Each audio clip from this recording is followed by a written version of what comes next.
What's good, everybody? I appreciate you checking in. All right. We got it handed to us. Obviously, what wasn't very shocking, but you know what? We competed a little bit, but at the end of the day, we got to break this thing down because it's another loss to the Kansas City Chiefs. You know, a lot of us were hoping as that game was going on, we were fighting, we were battling, but we came up short, and there's a lot of mistakes, and there's a lot to talk about. And so we're going to break this thing down. I appreciate everybody checking in, especially everybody on the East Coast. I'm on the West Coast, but everybody on the East Coast, I appreciate you, staying up and checking in. But uh, I got my guy Chris at the Protect Show podcast, Severe Raider. He's going to be rolling up here very shortly. But Chris, how you feeling, man? After a disappointing, kind of disgusting loss, how you feeling? It's tough, man. It's tough. But at the end of the day, um, you know, I still think our team fought. I don't think that our team has given up. But it's just more of the same, man. Offensive problems, execution problems, play calling. Just a lot of the same, man. But going into the game, was I going to bet my last dollar that we were going to beat the Chiefs? No, but I do think we played them a little bit better than I expected, but it's still disappointing. You ain't gonna put us in that parlay. Nah. We know you hit your parlays. So Oh yeah. Oh yeah. you ain't put them on that parlay. Oh, Even though for I'll be sure. honest, I was close. I was close to that 10.5 was actually pretty deep. So I was close to possibly pulling that trigger. Yeah. But Yeah. no, man, I'm telling you, it was tough, right? Because we battled, we were up.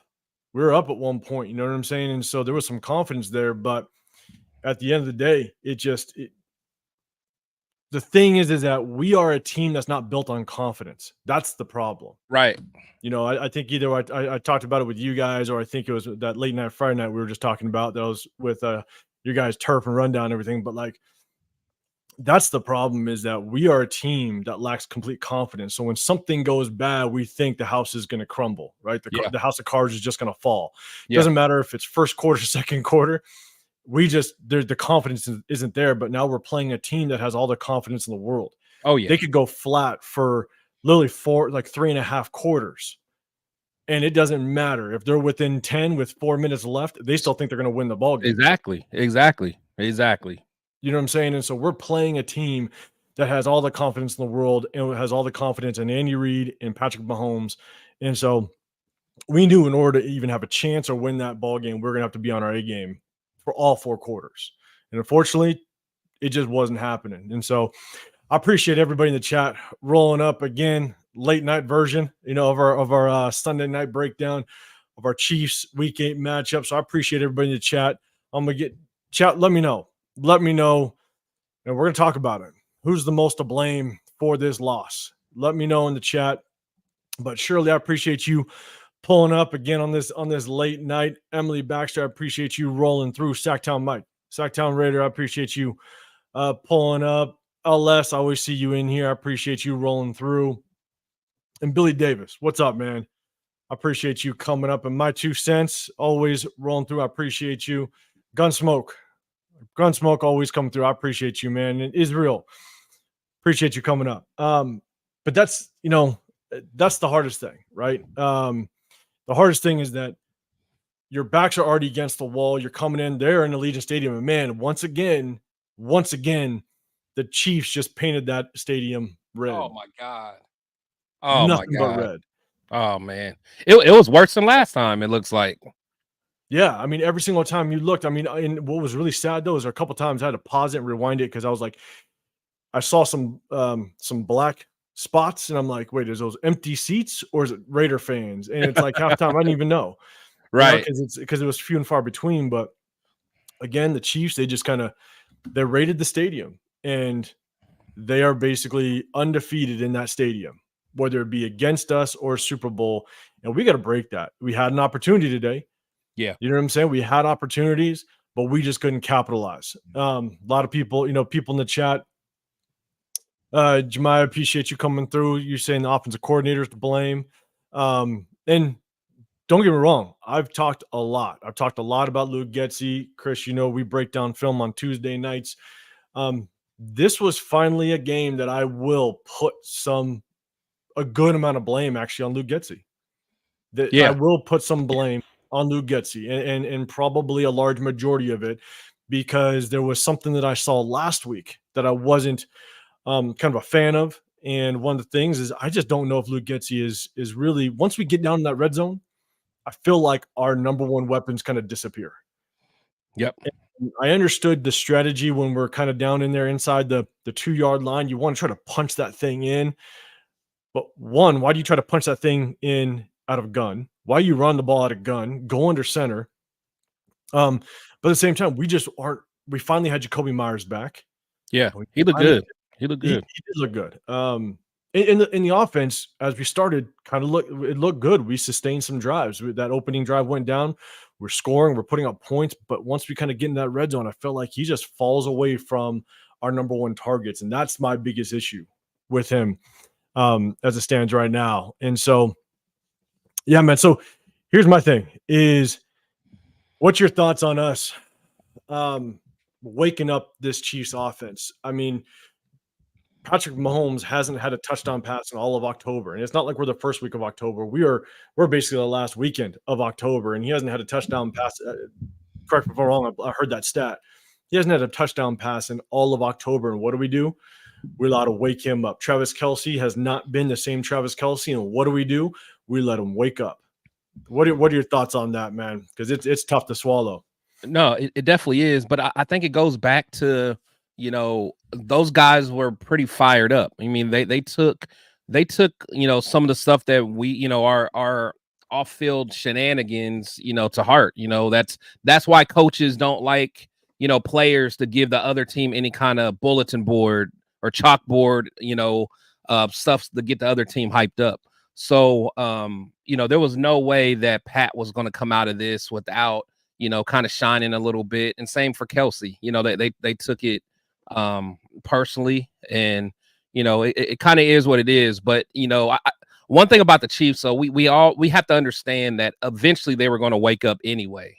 It just so happened was against us. I mean, because at the end of the day, Mahomes is going to go down as probably one of the GOATs. But at the end of the day, he wanted to make sure he had something to prove against us.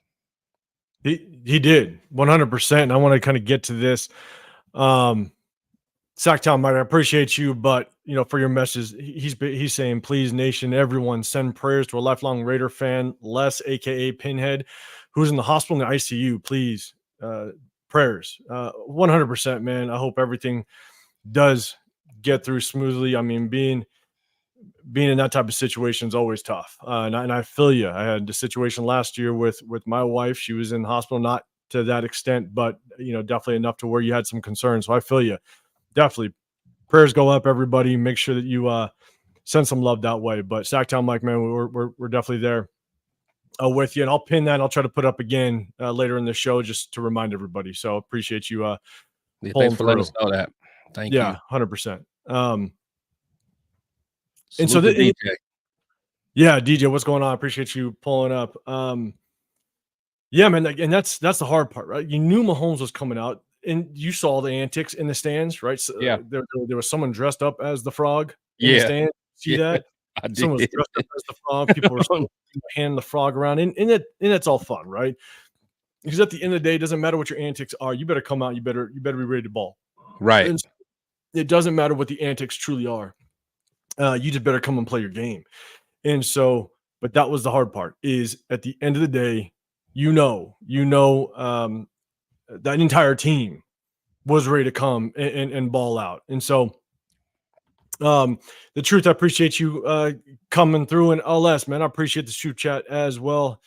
You're saying his middle name must be doesn't.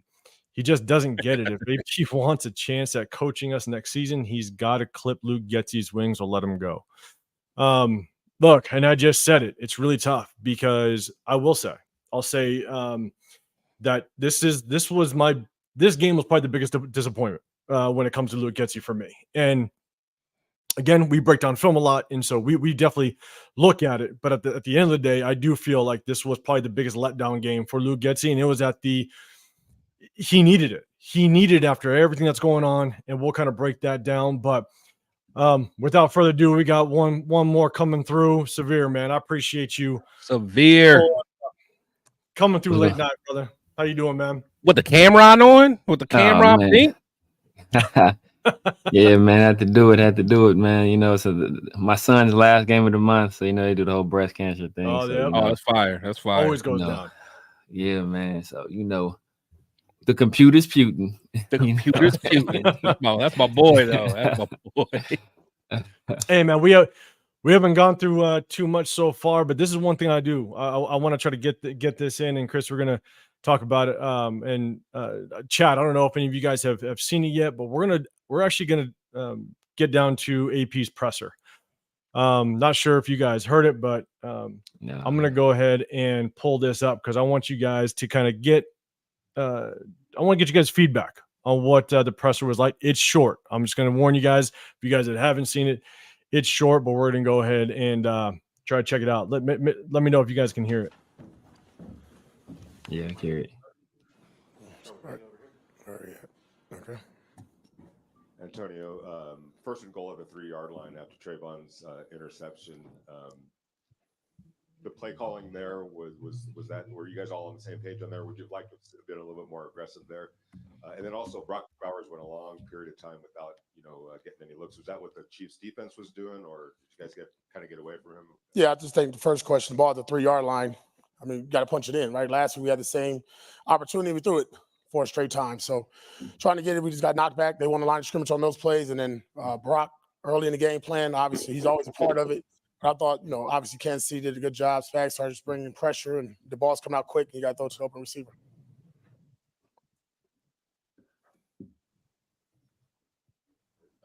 AP, it seemed like on the Chiefs' second to last drive, I think you guys used all 3 of your timeouts.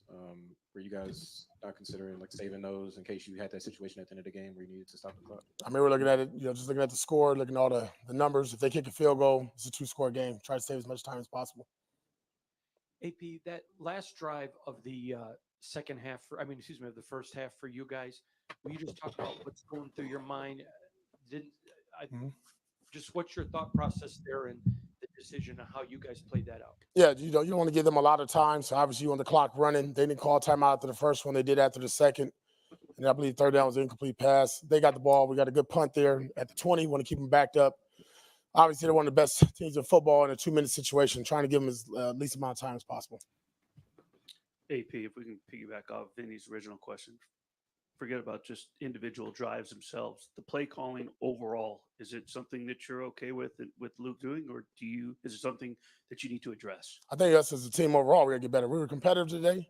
I'm not going to get into play calling or anything of that nature. I mean, I'm sure there's questions about what I did, but I think one thing our team did, we was competitive. We fought to the very end and gave ourselves a chance.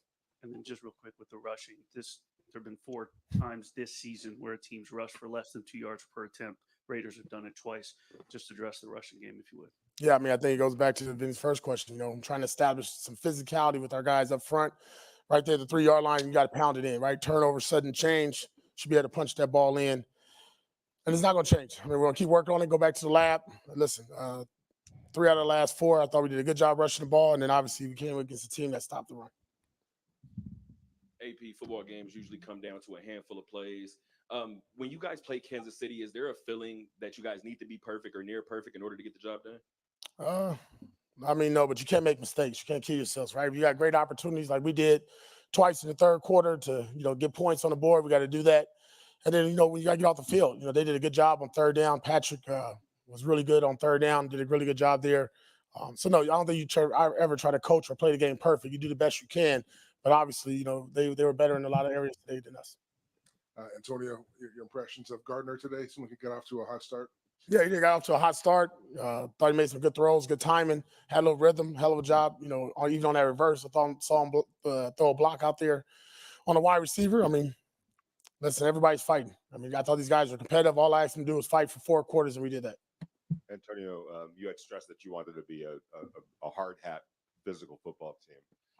How disappointing is it that hasn't been able to come to fruition, and especially like you were talking about that first and goal at the 3-yard line? Yeah, I mean, that was part of our identity and DNA that we've been harping on. We harped on in training camp.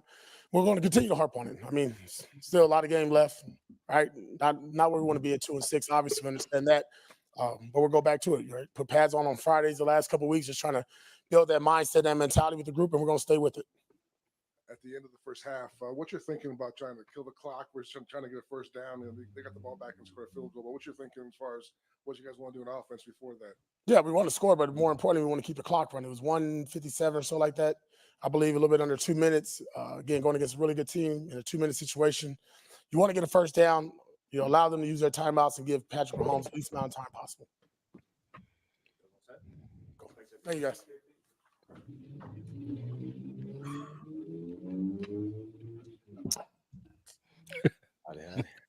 Whole bunch of nothing. Yeah. Let me get out of that real quick. Yeah, a whole bunch of nothing. That's basically what it was. And that's the hard part, right? The one thing that he did, talk about is the play calling at the end of the first half. You know, and I agree to it, right? You're trying to minimize the amount of time that Patrick Mahomes has the ball, and we were doing a good job stopping him up to that point, or not stopping him, but just kind of minimizing the momentum that the Chiefs could have had. And so I understand that, but we're going to dive into it. Ryan Edwards, I appreciate the super chat, man. You're saying I feel so bad for Maxx Crosby. Fire Getsy. That's the talk. Crosby is going to constantly say he is a Raider. He's diehard silver and black. But I'll tell you right now, when someone that does commit himself to excellence, and we all see it, man, at what point? At what point? Exactly. Do you know that this is just not going to get you to the level that you want to be when it comes to a champion, right? That's the only hard part that is going to, and none of us will know that. And Maxx Crosby ain't going to come out and say it. So we'll never know when that mindset starts to change and turn. But, man, I'll tell you, winning cures all, and we ain't doing it. So that was kind of the press conference. And here's the thing is, again, you don't get much from it. I don't know what kind of moves we're going to see, if any. We got Cincinnati coming up next week, and then we got the bye week. And typically, if you see some moves, it'll happen right before that bye week.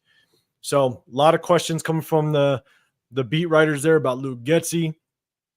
And so real quick, guys, we'll dive into the stats. But Severe, what's your thoughts on that press conference, man? Let us know as you hear it. What are you thinking? I mean, it's like people want to criticize Luke Getsy, right? Like that's like the obvious target. But it's like what do you want him to do?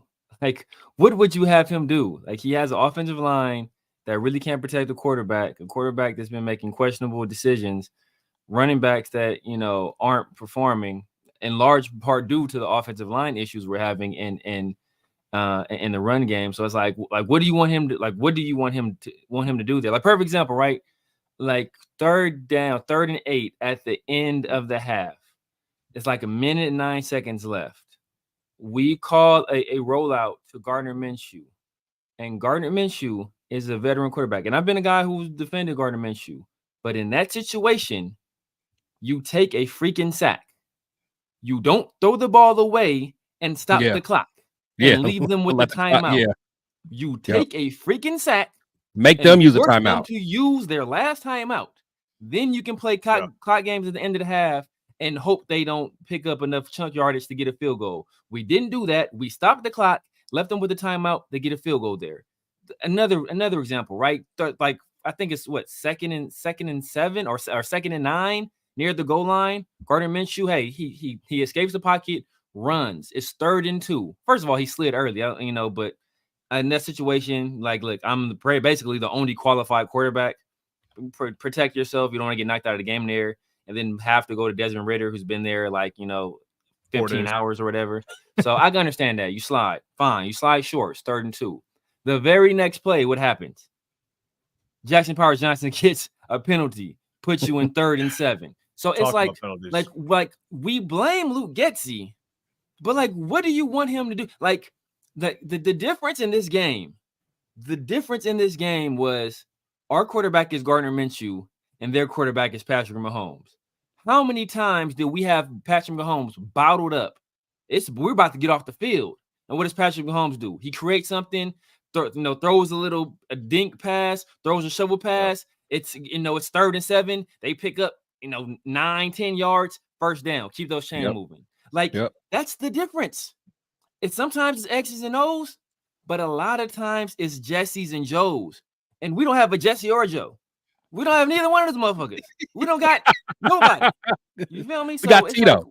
Like you can't, like I can't, like I worked in construction, right? You can't be like, yo, Severe, I want you to go build this house. I'm like, all right, cool. Like what are my materials? Well, we got this Fisher Price playset over here. Like, what the? Like, how am I going to build anything with this boy? Like, I can't.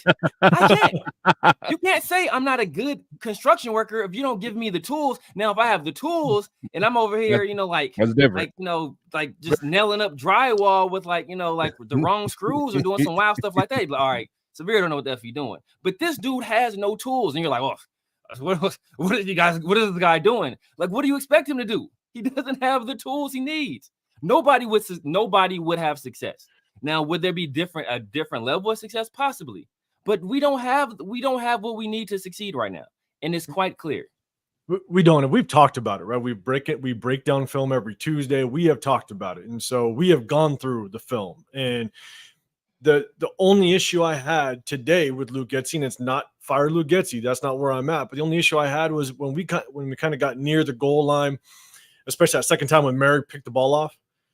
I understand trying to just pound that thing in. Don't get fancy with it. Just pound that thing in. And I don't know if you guys saw, but Andre James got his ass handed to him on one of the plays. I mean, flat backed, bad, right? But we've seen Andre James. That's who he is.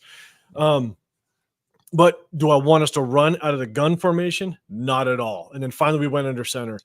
But I just feel like when we're getting close to the end zone, we're just not utilizing our best targets. And that was an issue last week that I saw.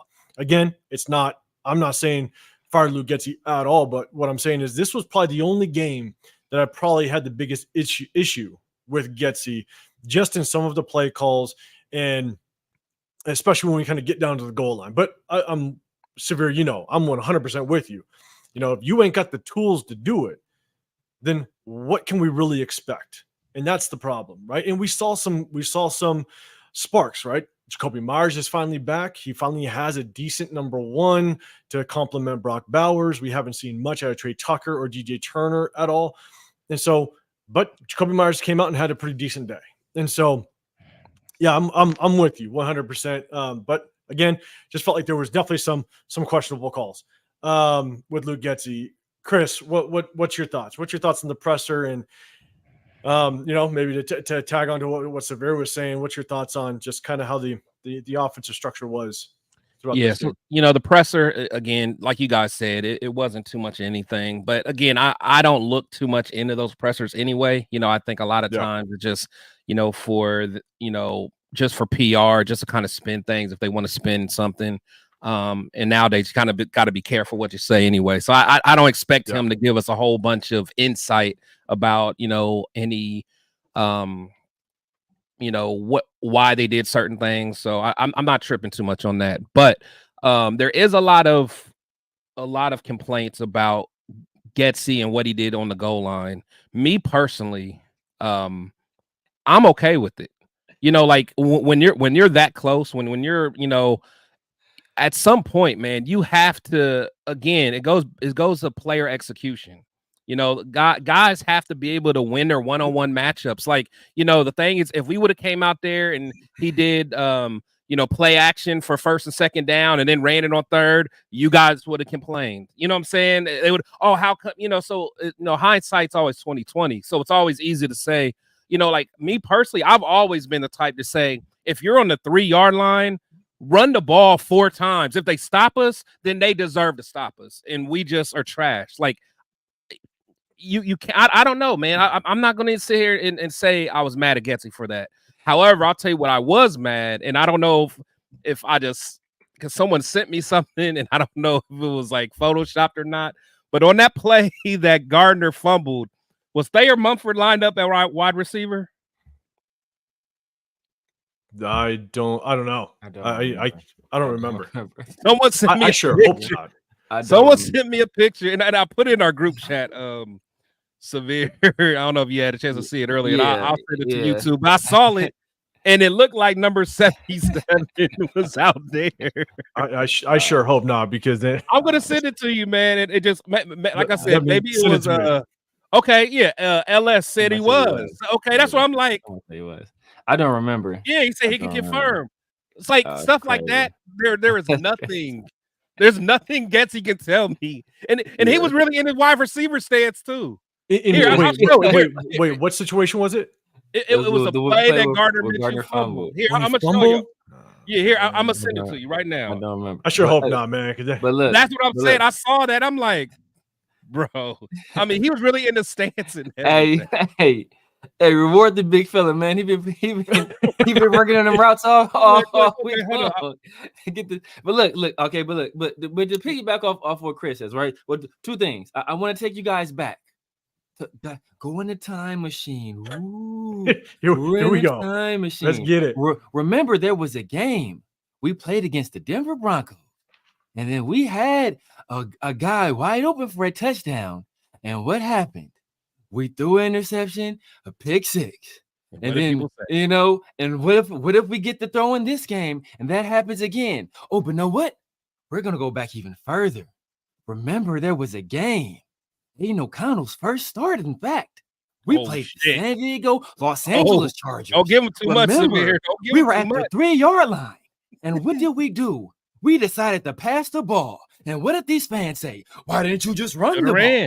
Well, okay, so what the F do you want the offensive coordinator to do? Because like I said back then, if he would have ran the ball and he didn't get it, why didn't he throw the ball? If he throws the ball and he didn't get it, why didn't you run the ball? You guys just figure out what you don't like about the guy, and then whatever the result is, you say he should have did the opposite.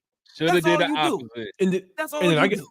I got to go back and watch it, and then all of a sudden on that fourth, was it 4th and 3? We actually get back in gun. We're gonna throw it, and then what does Gardner Minshew do? He runs. He steps right up into the pass rush.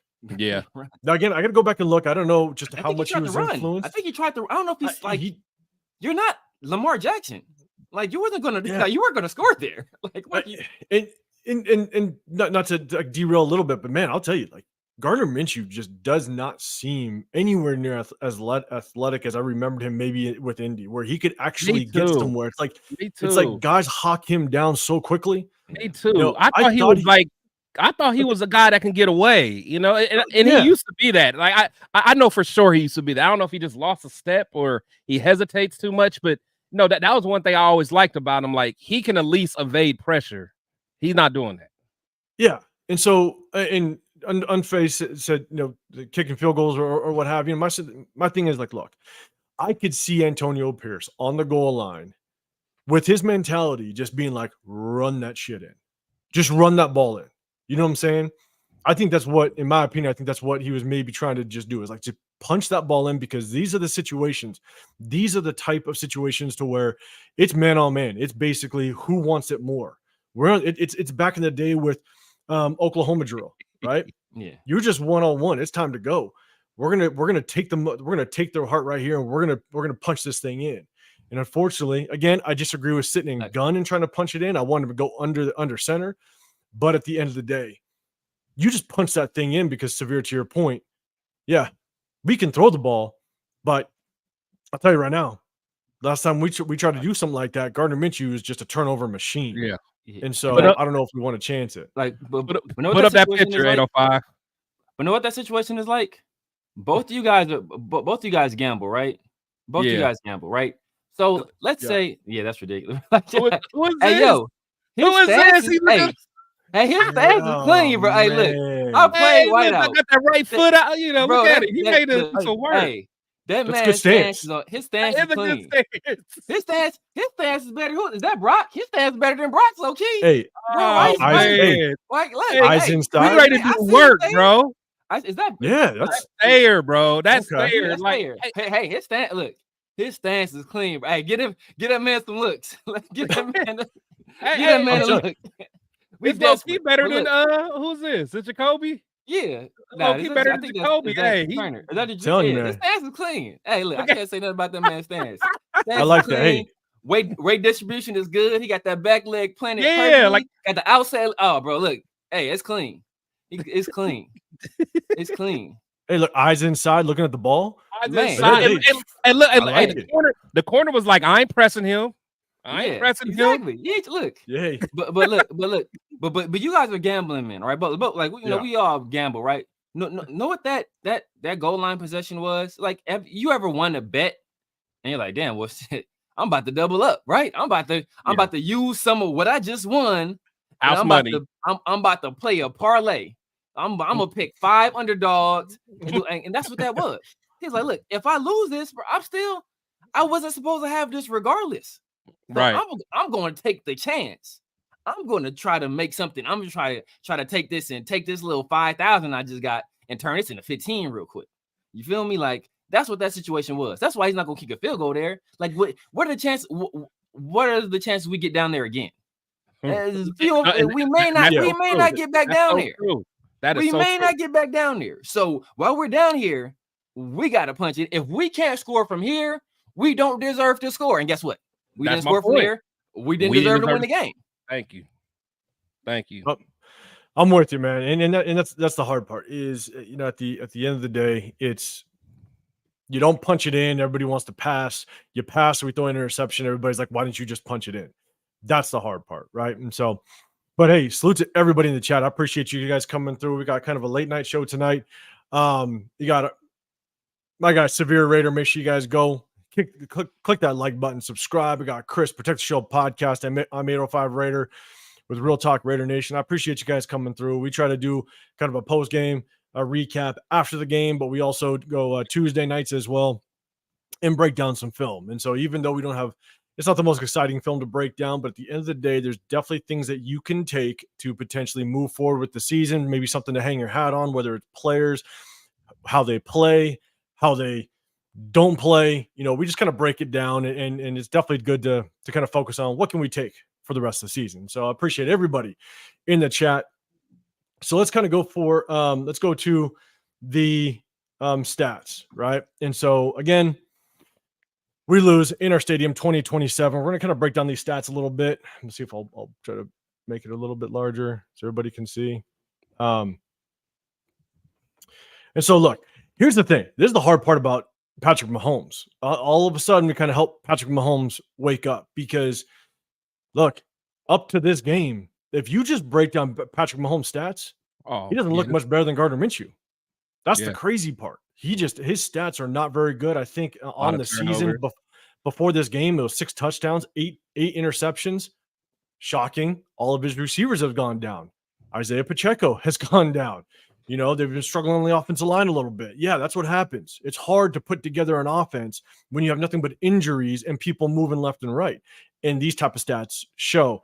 Now, Patrick Mahomes, he goes for 27 of 38, 262 yards, 2 touchdowns, and 1 interception. Well, unfortunately, we only got to him one time. But then you got Gardner Minshew. On the flip side, Gardner Minshew, 24 of 30, 209 yards, and 2 touchdowns. You know, that stat line's a little misleading. I think probably the majority of that came in the very beginning. Obviously, we had that really good opening drive. We drove down, we scored, everything looked good. You know, so we did have some good drives more towards the earlier part of the game. But this is where we just cannot get out of our own way.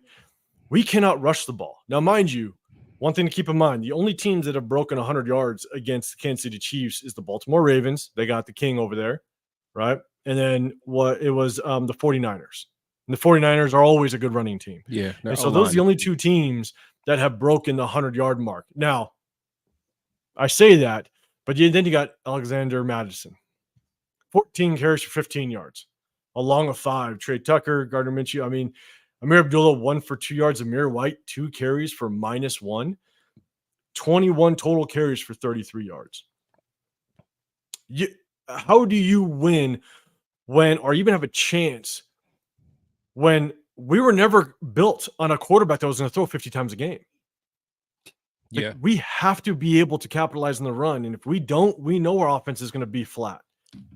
I mean, we couldn't even get the longest run was 5 yards from Alexander Mattison. Trey Tucker had 7 yards, but I think that was on that double reverse that we ran earlier in the game. And so you can't even get a decent run that kind of helps pick up some momentum or help get you to the other side of the field. When our running game goes completely flat, there is not a whole lot this offense can do, especially given the fact that we don't have a lot of strengths when it comes to outside of Brock Bowers and Jacoby Myers. Not a whole lot in the passing game. What are you guys' thoughts? Chris, I'll throw it to you first. What are your thoughts on the run game and just how it just couldn't get going? Yeah, it's just one of those things, man. I mean, we're just not a threat at all. Up front, we don't get no push. There's no holes. Actually, there were a couple plays. I think Madison probably could have cut back, but again, that's just kind of our angle. So once the other angles come out, I could see it a little bit better. But I mean, it's just no threat. So therefore, they know that we're not going to be able to run. So therefore, it's easy to kind of spend your time locking down a Brock Bowers if you have to, or even a Jacoby, because you just really have to focus on one or two guys. But I always believe just that being able to run the ball, that's just a mentality, at the end of the day, because any lineman in the NFL knows how to block. You wouldn't have got this far if you didn't know how to block, unless you're like Brandon Parker or somebody. But besides that, it's like how to block. It's just either you have the dog in you or you don't. And we just don't. We just have a lot of guys with no dog in them. And I'm not sure. Maybe you guys can tell me. Did James get hurt or did he get benched? Because I think at one point JPJ did move to center, right? Yeah, that's what I was saying. Did he get benched?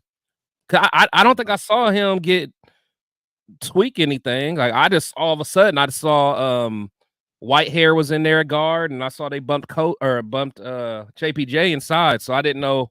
I don't know. So you guys have to let me know. I don't know. I got to go back and look, to be honest with you. I mean, I was like taking notes, going through the whole thing. But before I forget, Severe, I'll throw it to you. But Sacktown Raider, Mike, I appreciate you 100%. Let me try to put up your previous one as well. He says, please, nation, send prayers to a lifelong Raider fan, Les, aka Pinhead, who is in the hospital in ICU. Please send prayers. 100%. Everybody, make sure you keep them in thoughts and hopefully everything pulls through, man. I'll bring it up again later in the show, 100%. But definitely prayers up, and hopefully everything definitely works out. Everything. The good thing about the Raider Nation, man, is we are always there. The Raider Nation will always be there. And if you want to talk about one fan base, they'll all come together. It's definitely us. So appreciate everybody. Make sure you keep those prayers live for them. Severe, what's your thoughts, man? Again, I kind of just said it's tough, man. That Kansas City front seven, their defensive backs are tough. Their defensive backs have been hurt. They're susceptible. But that front seven is still very hard to run against, and that shows in the stats throughout the entire season. But we're just struggling. We couldn't get anything going, man. What's your thoughts? Yeah, man. I mean, like, you just look at the stats. Like, it's like the like outside of like prime Barry Sanders, there's not a running back on planet Earth that's gonna have success in these situations. Like, I saw on several occasions, like Chris Jones literally just like move DJ Glaze out the way, like he was a child. Like, excuse me. Like, and he's in the backfield. Like there's, what do you want? Like we had 33 yards rushing. More than half of those yards came from non-running backs. Like, what's that? 17 yards came from Trey Tucker, Gardner Minshew, and DJ Turner. So we had like 16 yards rushing from running backs total. Like, no, like this, like it's not. This is an offensive line issue, and it's a mentality issue, and that's what it is at the end of the day, and possibly a scheme issue, right? Like I can see that being an issue as well, but like at the end of the day, you gotta sack up, you gotta put a hat on a hat, and you got like, because like generally offensive linemen, they love to run block. They take pride in that. Yeah, they take pride. They're like, hey, like, coach, call a run. I want to go up. That's their opportunity to deal a blow. To like, okay, I've been sitting back trying to read your movements. Now I get to put some weight. Like, but these dudes is terrible at that. Like, bro, like this is look, bro. Like, people think Austin Genty's gonna get here. Like, what the fuck is Austin Genty gonna do with Chris Jones is sitting in his lap? Like he's not gonna do nothing. But lay the hell down. So don't get like we need to draft the first round running back to do what? So he can average 2 yards a carry instead of 1? Right. Like no, it's not gonna help. It's not gonna help, man. It's we need a mentality change and possibly some shuffling on the offensive line, just to make. And before we even think, and do we need an infusion of talent at running back? Yes. Before we even think about doing that, we need to handle what's going on up front first. Yeah, I'm 100%. I mean, and that's. Bro, JJ didn't make it work last year, Billy. He was trash all last year. Hey, watch your mouth. Watch your mouth, Severe. He underperformed, but he wasn't trash. Watch your mouth. Trash all last year. He balled today. How about that? Here we go. He did ball today. Here we go. He balling this year. He balling this year. I ain't mad. He balling this year. But Green Bay got a good. He was all good. See, he was all good. Severe. Calm down. Leave JJ out of this. How many W's did he get us last year, Billy? J916? None. How many W's did he get us last year? I don't know. We averaged less than 20 points. W's. It's like but hey, Gonzo said Minshew had the best block of the day. I didn't see it, but he did. He did. Minshew got that mentality. No, but look. He had the best block of the day, and dude still made the tackle. He still made the tackle. Well, no, not the dude that he pancaked. Yeah, talking about the dude he knocked out the corner on that run play, on that double reverse. He pancaked him though. He still made the tackle? He still made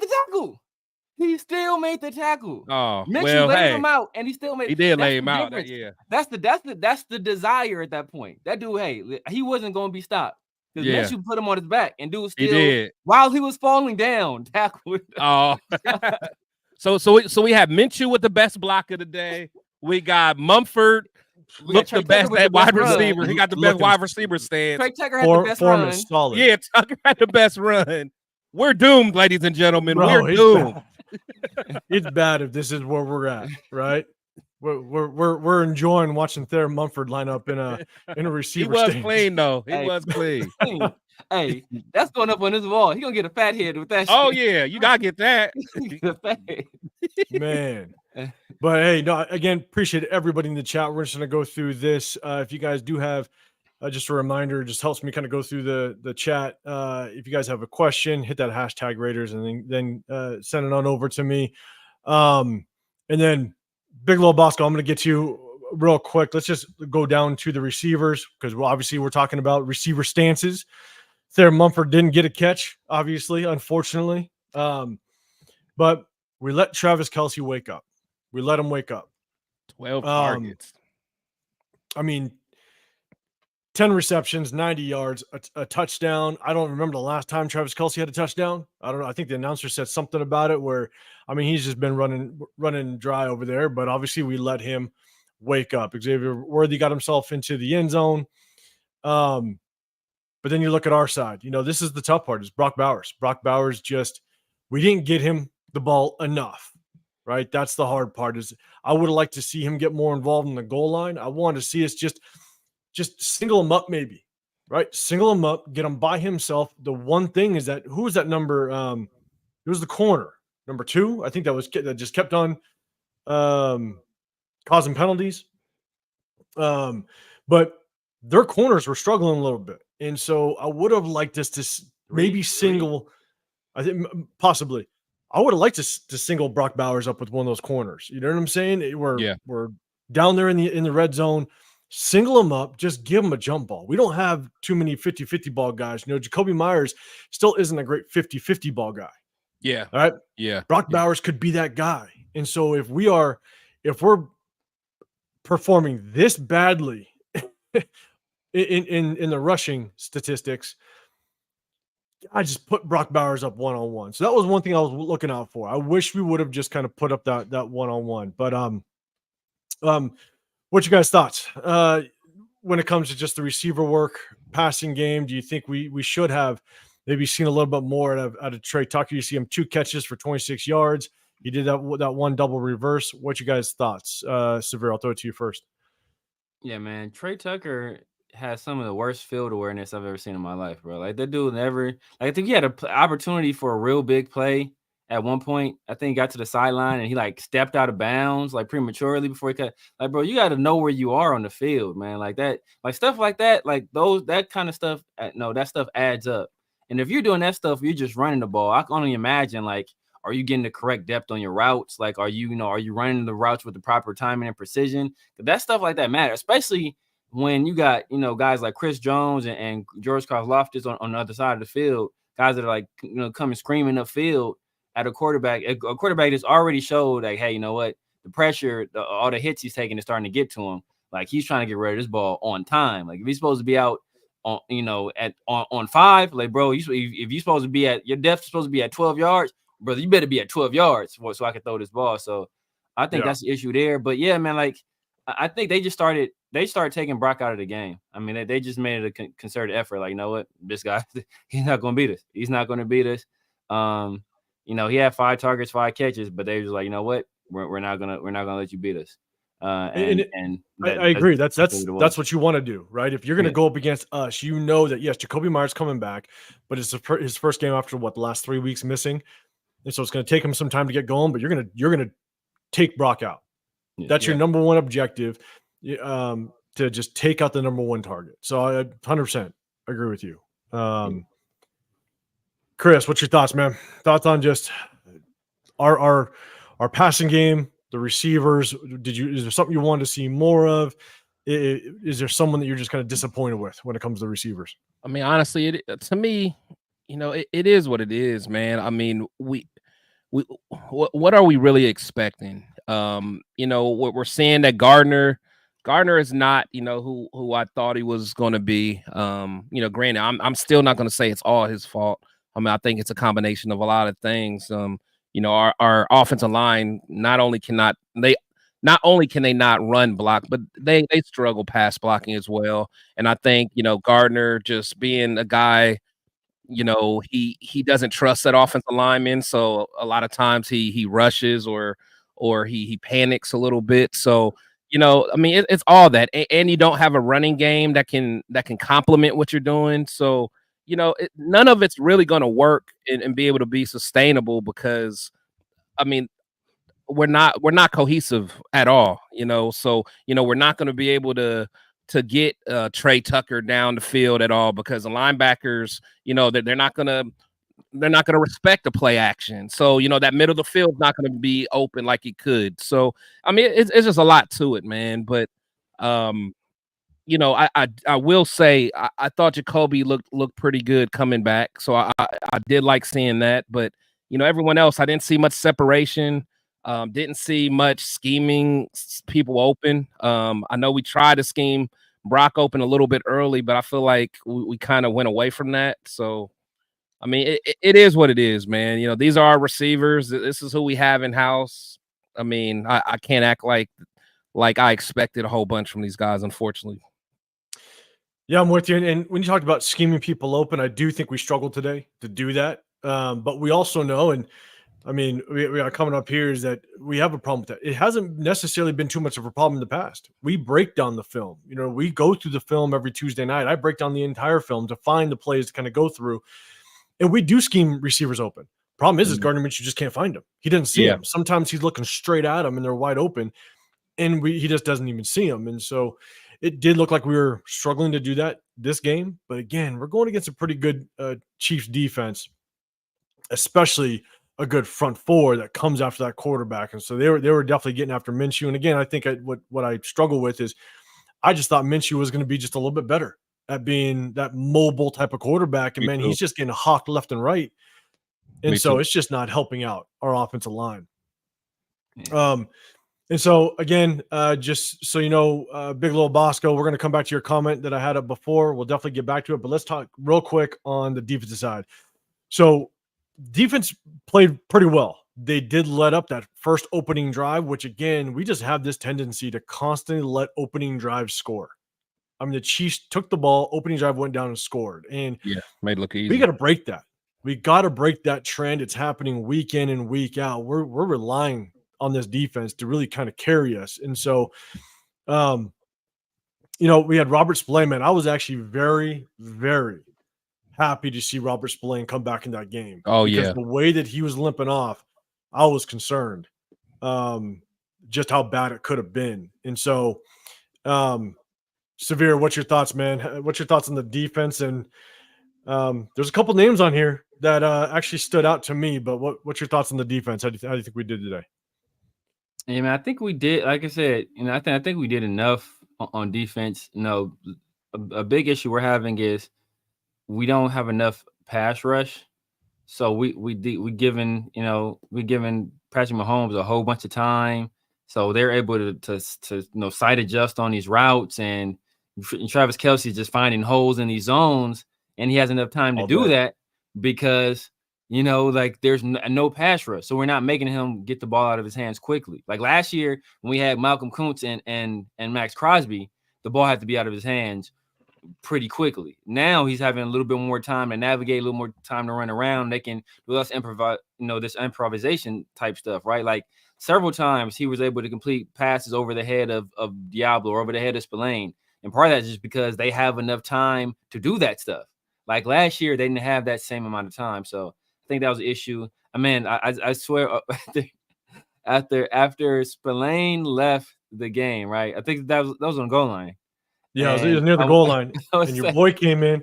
The very next play, I think they put Diablo, because Diablo, I think he was out wide. I think he was in man coverage because he was like nowhere near the middle of the field. They had Tommy Eichenberg, and they ran the ball. They was like, "Yo, that's my patch right there."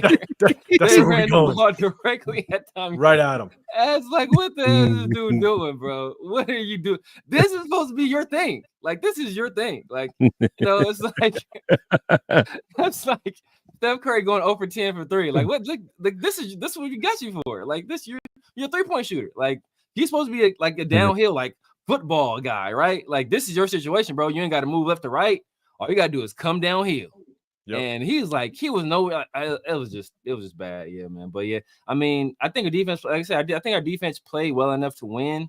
I think it just, we had some situations offensively that, I think we would have took better care of the ball or not put them in those situations that we put them in. I think there would have been a little bit of different result. Like I said, we had the turnover, the fumble, then we gave them another 3 points. On the field goal, that's 10 points right there. So, it's I think they're, for a shorthanded unit, I think they're doing well. Yeah, no, I'm with you. And there's Tracy Tucker says, "How Trey going to come out here and he doesn't get any targets?" And that's the hard part, right? You need to protect. You need to have the protection in order to kind of get the ball downfield. It is tough, but Chris, what do you think? What we're struggling. I mean, outside of that double reverse, there's not a whole lot we're doing with Trey Tucker at this point. He's supposed to have that speed that takes the top off the defense. What do you think the struggles are with getting the ball to Trey Tucker, man? He just hasn't been producing. Well, I mean, it's tough because, what he's good at, I mean, we don't have time to get him the ball, downfield. Plus, you got to think with Minshew's arm, you're probably going to have a limited playbook, with Minshew's kind of arm talent. It's just, it's tough. I mean, you can only do so many like bubble screens and all, and end arounds and things like that. I still think there's some more things that we can do to get him the ball. I mean, it's like you really have to scheme him open. I mean, it doesn't always have to be long shots. I just think if you can just figure out how to get him in space, that's what we need to do. Figure out how to get him in space, with stuff like, with rub routes and things like that. But I don't know, man. A part of me is like, I don't want to blame Getsy for everything, but it just seems like some of the most remedial things like he's not doing as far as when you're trying to get someone the ball. So I don't know. I wish I had a better answer for you, but I just don't know, man. I think that's the one point that you said earlier is I do think there are some limitations to get to Minshew's arm. Yeah. I mean, when Minshew gets off his spot, and the one thing that's bad about Minshew is that he doesn't have good footwork. His footwork is awful. And that's what it is. And it makes the ball either float or just be inaccurate. I mean, I think his actual arm is not that bad, but his mechanics are so bad that ball can go anywhere.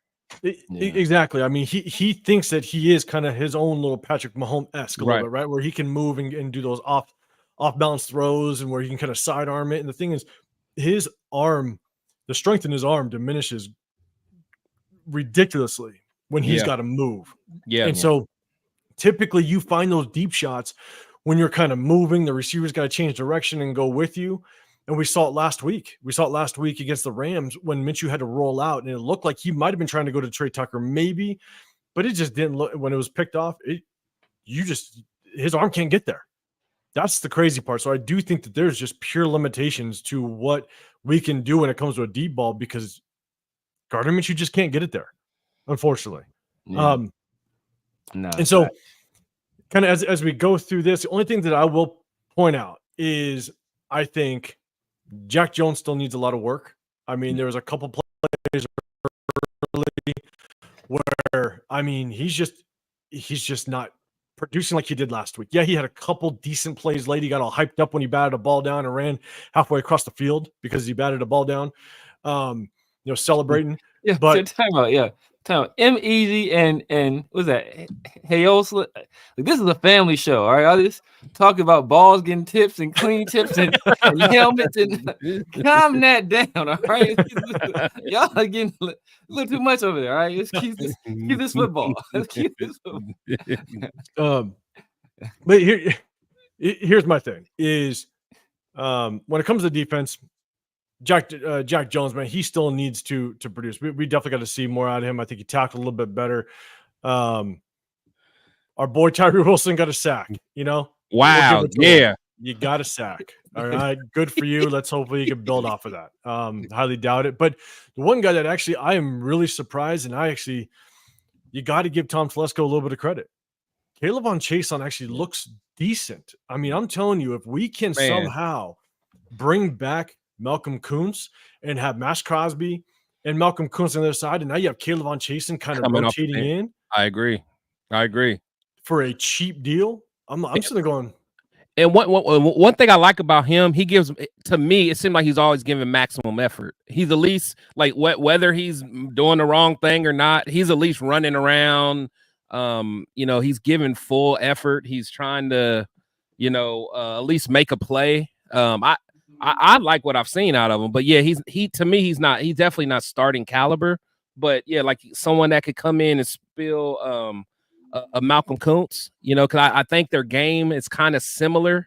Of course, Kuntz is a lot better, more bendy, but I wouldn't mind having him come off the bench. Yeah. I so you got to give you definitely got to give Tom Telesco credit for finding him. He's a former first round draft pick. And so let's see if we can get something out of him. So I definitely like to see he had that tackle for a loss early in the game. I'll tell you right now, that penalty on Patrick Mahomes was him just flopping. It was weak. Yeah, Patrick Mahomes was flopping. Weak. I mean, that was stupid, but that's Patrick Mahomes for you. And there is a Kansas City fan in here. I don't know where you at, Tyler Helton. I see you. I'm putting you up here, but I see you. Is that the guy that was a Chargers fan and then yeah, that's him. Yeah, that's him. Yeah. Is that him? Is he flopping? Yeah. Oh yeah. Yeah, that's the guy. Yeah, that guy. Yeah, okay. Yeah. You're gonna be a Lions fan pretty That's soon. what you're doing. So. God damn. But so that's kind of stats, man. We're gonna break those down, obviously. Not a whole lot to kind of take from it, but definitely some positives, especially K'Lavon Chason. Yes, Tyree Wilson got a sack. We'll give him his flowers this, probably this one time for the rest of the season. But there was a question, and I'm going to kind of bring us back up to the big screen. There was a question by Big Low Bosco, man. I told you I'd get back to you. He says, is there anybody on the offensive staff that could play call, have play calling experience, familiar with the power run blocking, with the fullback?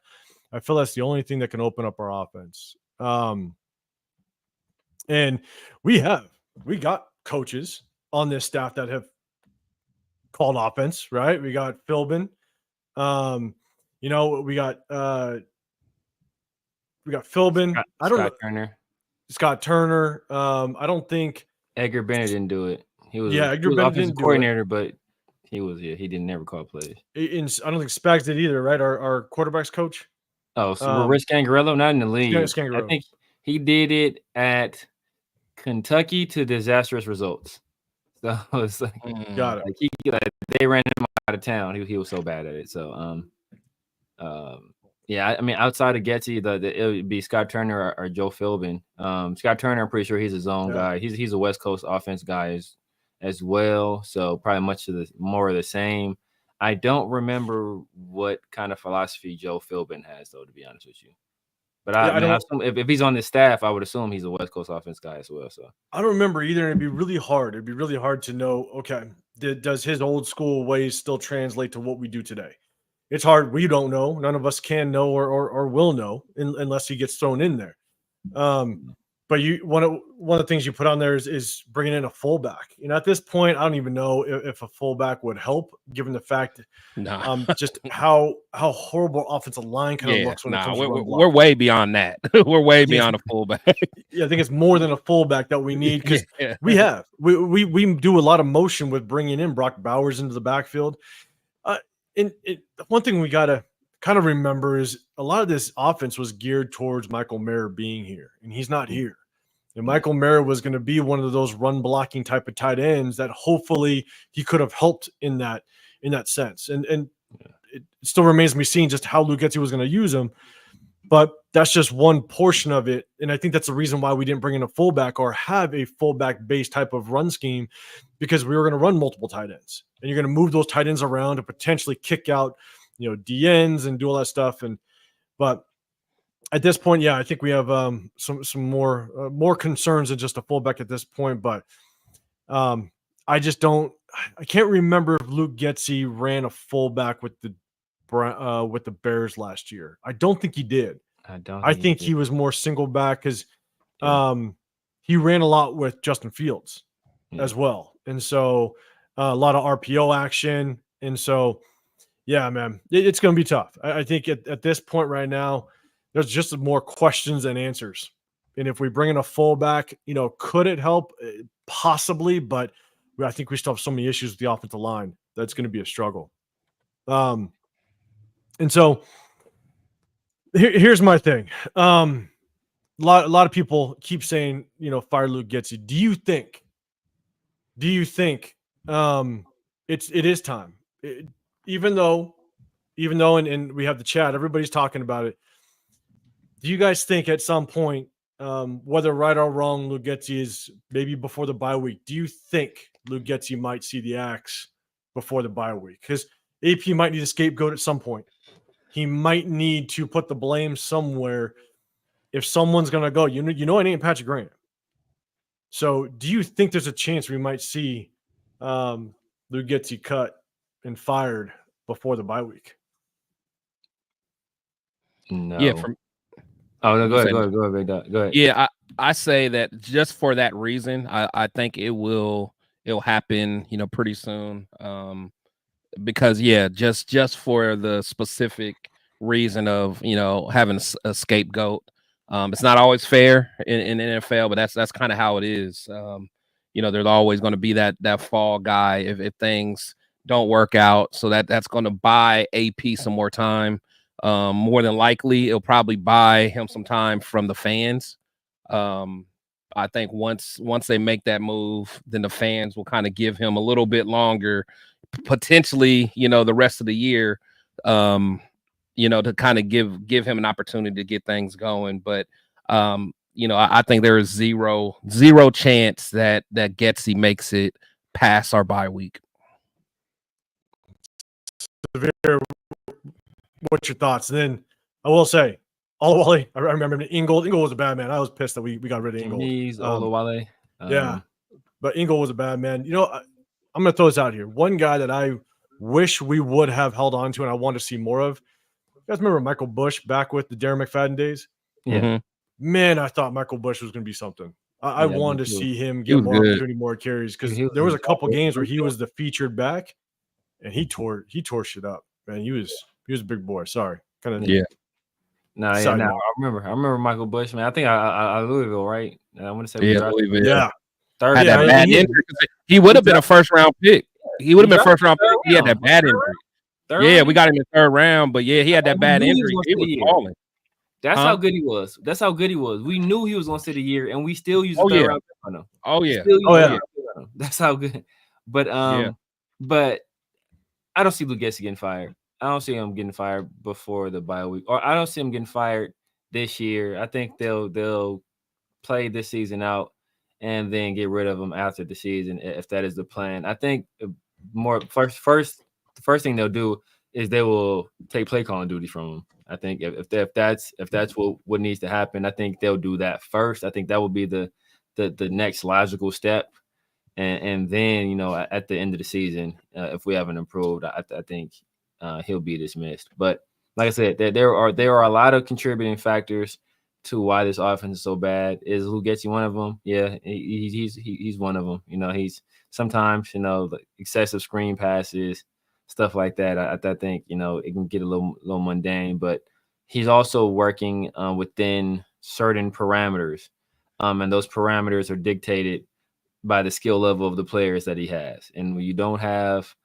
like I said before, if you don't have the tools, you know, it's hard to complete the job. Yeah, Money Chuck saying it's time to fire him. We got a couple people in the chat, and I know it's been kind of the rhetoric as it stands right now, just basically fire Luke Getsy, because look, we are in an offensive driven type of league now. You gotta score points. That's what everybody wants to see. Everybody wants to see, you know, points scored. Here's my thing, and this is kind of my take on it, is because of all the things that we've said in the past, right? Severe, you're making that point of don't tell me to build this house when you're not giving me the tools to do it. If we let go of Luke Getsy, right? Let's say Luke Getsy is fired, I don't think anybody that comes in is going to do anything with this offense. No, that's what I'm saying. Nothing's going to improve at all. No, not at this point.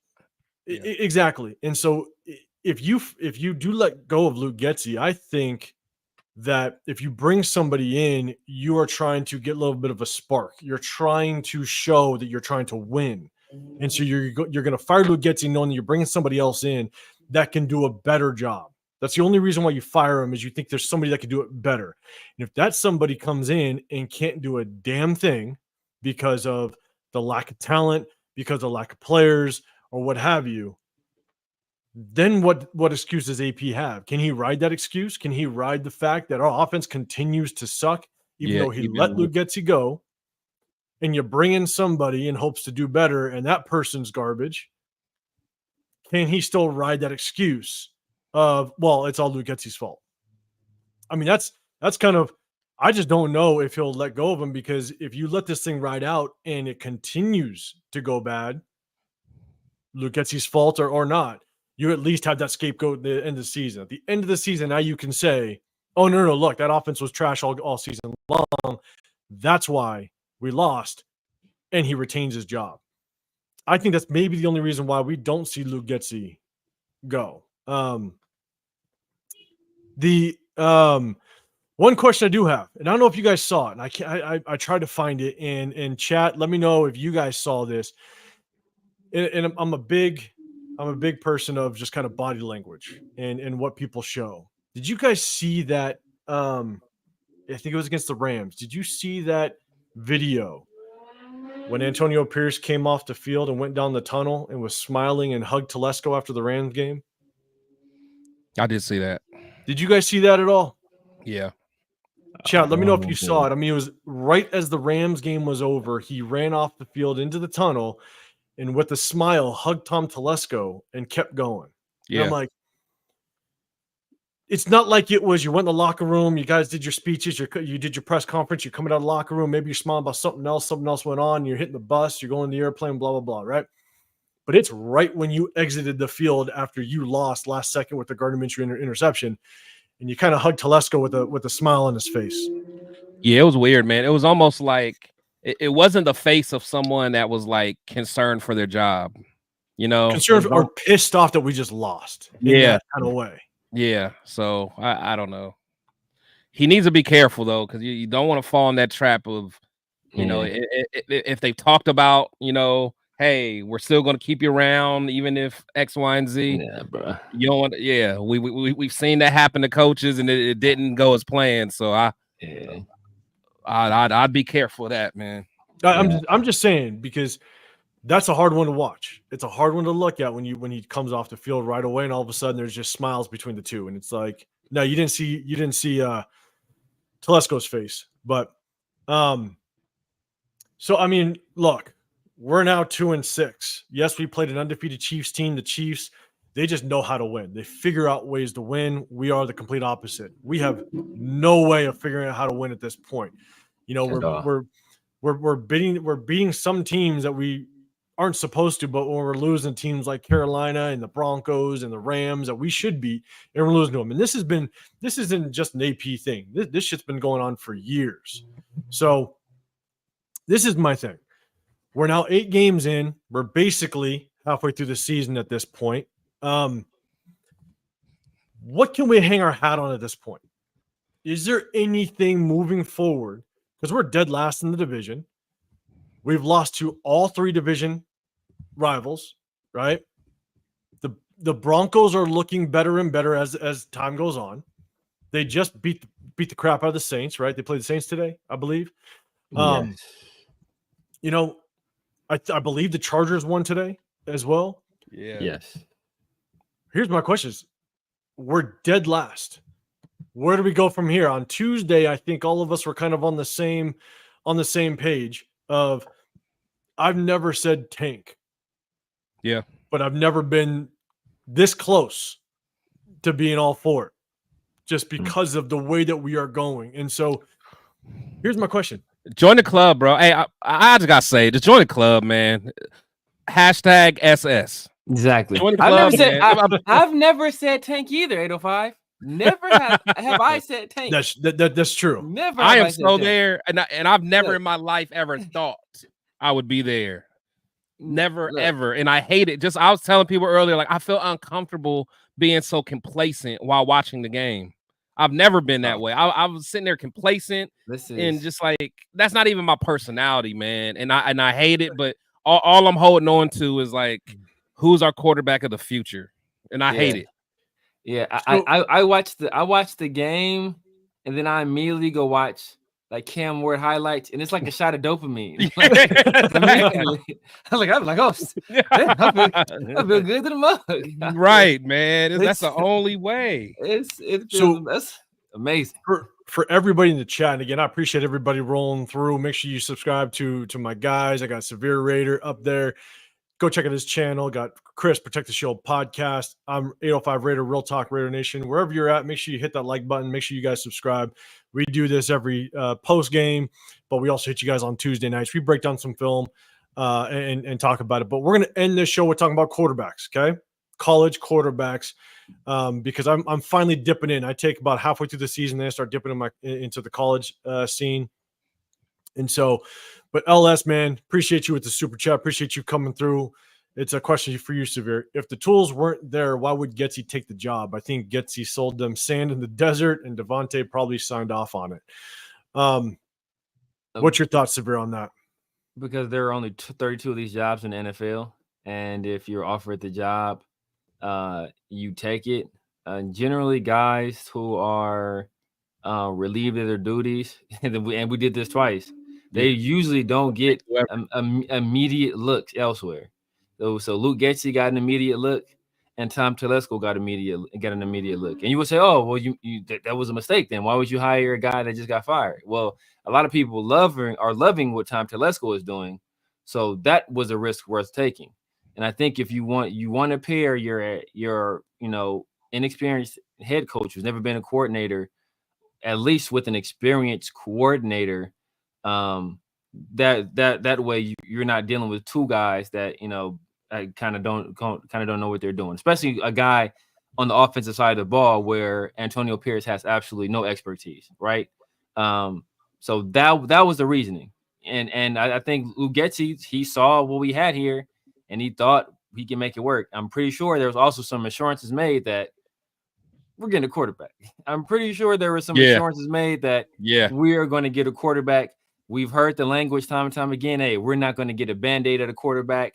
We heard AP talk about, hey, whether it's in the draft or free agency, we're going to get us a quarterback. And he said, worst case scenario, we're going to roll with Aiden O'Connell. So, you got to know at that point, that's like a distant thought. It's like, oh, if everything else fails, we'll roll with Aiden O'Connell. So there were some assurances there, I'm sure.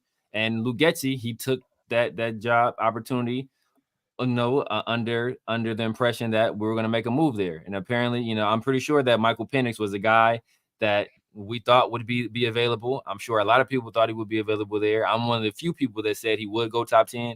Most people didn't want to take him in the first round, and guess where he went? He went at 8. So I think that was part of the calculation there. I'm with you, man. I'm with you. And then so here's my thing is, I asked the question, I'm going to kind of go back to it. You got Dixie says Brock Bowers is elite. I asked the question, what do we hang our hat on at this point? Right. And again, we'll end it with the kind of the quarterback talk, but we're 6-2. We're at the bottom of the division. We've lost to all 3 division rivals. They're getting better. We're not. That's the problem. Right. Yep. And so what do you hang your hat on? Is there something that we can just take positive moving forward and really go, look, let's build on this. Let's build on these certain points. And Chris, I'll throw it to you first. What do you think? What do you think is there something that we can kind of hang our hat on as we continue to roll through this season? Besides just kind of looking into the future of like draft and stuff, but like if I'm just looking at it now in the present state, I would say, you want to just see the young guys continue to develop. You want to see Glaze continue to do well. I know he didn't have his best game today, but who would?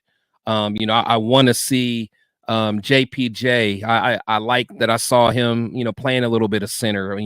Could he be our center for the next 10 years? Or, I want to see, Brock Bowers continue to be the guy that could be our future Travis Kelce. I want to see, Bennett. I basically want to see all the young guys, show that we have some kind of foundation for the future. At this point, I would love to see a couple more guys kind of show up, maybe DCAM, hopefully he can show something at some point.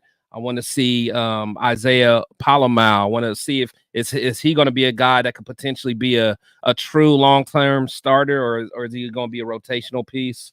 Like stuff like that. At this point, I'm just looking at the young guys.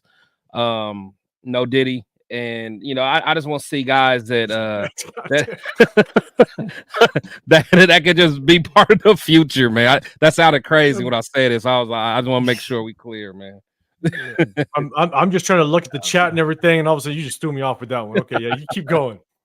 No, I mean that's it, man. It's just and plus I want to see if we got a red zone threat in Thayer Mumford. If we need to do a 50-50 ball, a back shoulder fade to Thayer Mumford, who knows? Yeah, man. And Dirk, yes, I mean, I'm trying to go through the chat. So again, guys, if you have something for us, throw up the hashtag Raiders. It'll catch my eye. But I appreciate you rolling through. I got mine, but severe. Let me throw it to you real quick. We got a couple people that in the chat basically saying they're hanging their hat on the fact that we could potentially have a top 5 draft pick. And yeah, a lot of people are saying go ahead and tank. But what's your thoughts, man? What do you think? Is there something we can kind of hang our hat on moving forward? Now that we're sitting 2-6 and at the bottom of our division. We're one of the younger teams in the NFL. Even more so now that we got rid of Devontae Adams, who was basically kind of an outlier, pulling the age of our entire team toward the older side. We're probably top 5 youngest team in the league right now. Several rookies starting, getting some very valuable experience. And I think that's important. That's why I am all for strategic substitutions. All right. So get a look at all. Hey, look, hey, Throw Thayer Munford at wide receiver. Throw Tommy Akin. Hey, see what he can do. See what he can do out there. All right, like Tommy Eichenberg, bro. You at corner today. What can you? We gonna put you on. We'll put you on Chris Olave. Like I kid, but like look, let these young guys play. You know what? Let Tommy Eichenberg play. Let Trey Taylor play. If the cam is healthy, throw the cam out there. Sit Andre James down. Let Jackson Power Johnson play center. And hey, if we gotta slide somebody else in at left guard, slide somebody else in over there at left guard. Like let's take a look at these guys. This season is going nowhere fast. And I take solace in the fact that the past two years, right? Teams that have taken quarterbacks pretty high, they've all gone on to see some success outside of Carolina, but they traded up in kind of a foolish move. But the Houston Texans picked number 2 2 years ago. CJ Stroud, they transformed their franchise. We all saw Jaden Daniels, right? Like when you have a quarterback like that, like magical stuff like that happens for you, right? Like that team was dead in the water. I'm at a restaurant eating dinner, with my kids, celebrating my son's homecoming game. And I'm looking at the game. I'm checking the game. I jump up and scream, like, oh, like, you know what? Like it's an incredible play. Like the whole restaurant looking at me like, this black guy yelling. Like, but like when you have a quarterback, like stuff like that happens, it just happens for you, right? It just happens for you. So I think that we need to find our guy. We haven't drafted our guy since Kenny Stabler in the second round, so it's been a long time since we drafted our guy. It's enough of finding these guys on the trash heap. Good quarterbacks are no longer hidden free agency, right? Unless they come with some serious baggage, a la Kirk Cousins, right? Coming off a devastating injury. Or Baker, who was kind of like, people didn't know what Baker was. Like, is he really this good? So it was like, it was the Browns. Exactly, right. So they all the quarterbacks in free agency come with some serious question marks. So if I'd rather pay a young guy with some question marks and try to mold him into our guy than pay an older guy with question marks a lot more money and hope that he's our guy. Yeah. Good take. I'm with you on that. Here's my biggest thing is the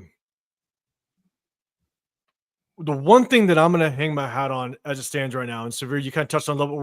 We're a young team, right? My biggest question mark was how were some of these early round draft picks really going to work out? It's been a long time since us Raider fans have experienced a good draft. Something that we can kind of hang our hat on when it comes to the players that we get. And as it stands right now, Brock Bowers is an absolute stud. Jackson Powers Johnson, after he's gotten through his injury, he is now starting to play. He is looking like that nasty offensive guard, offensive lineman that we wanted, that we thought he could be, and now he is it. DJ Glaze. All right, yeah. He got taken to school a little bit today, but you're going against one of the best interior defensive linemen to play the game. So, yes, but he's actually showing some promise, right? We had Thayer Munford that was supposed to be coming in to be the starting right tackle, and now DJ Glaze, even though Thayer Munford's back, they had to put Thayer Munford out at receiver because DJ Glaze is doing decent, right? And so, all of a sudden, we now have some draft picks. We got Caleb on Chasen that comes in off of, the free agency after he was released. And now he's starting to produce a little bit. He's helping out. If Christian Wilkins was still healthy, he was looking like an absolute stud. It was a great free agency or off-season acquisition. The one thing that I like is the fact that we're starting to see some really good moves at Tom Telesco. Now, you could say he's also part of bringing Gardner Minshew in. I get it. You know what I'm saying? But this is my thing is if we can keep building on this, if we can keep hitting in the draft, possibly bringing in some decent free agents, this is something we haven't seen before. I mean, how many John Gruden first-round draft picks were just complete busts? You know what I'm saying? Yeah. So, and that's except for one, right? Josh Jacobs. About to say. But that's the thing is as it stands right now, at least we can look at some of Tom Telesco's movements in the offseason, and we're sitting there going, okay, we now kind of have a path. We saw it in the chat where people are saying Brock Bowers, we can hang our hat on Brock Bowers. Yeah. And it was a hit. And now if we can pair him up with a good quarterback, now we can kind of find ourselves moving the needle a little bit, hopefully. And so that's kind of one of the things that I'm trying to hang my hat on as it stands right now. Our defense should grow. Our defense should continue to do good and produce. But I like seeing the fact that our draft picks are starting to work out. The later ones are remains to be seen, right? The DC Richardson, he's been hurt. That's hopefully he can come in and kind of help out. Severe's guy Eichenberg, we don't know what's going to go on there. But again, he's a 5th rounder. I understand you're a little bitter. We should have picked up a quarterback at that point. But he's still a 5th rounder. So we'll see how that kind of plays out. You don't expect stuff day one from a guy like that or from a 5th rounder. Let's see how he grows. But that's kind of my thing is right now we have some young talent that we can kind of start to build around. If we can continue to hit in the draft, bring in a couple free agents to kind of put the icing on the cake with some of this stuff, I definitely think we can kind of go in the right direction. Now, is it, I like Telesco, but is AP the right guy to keep us moving? That's the big question.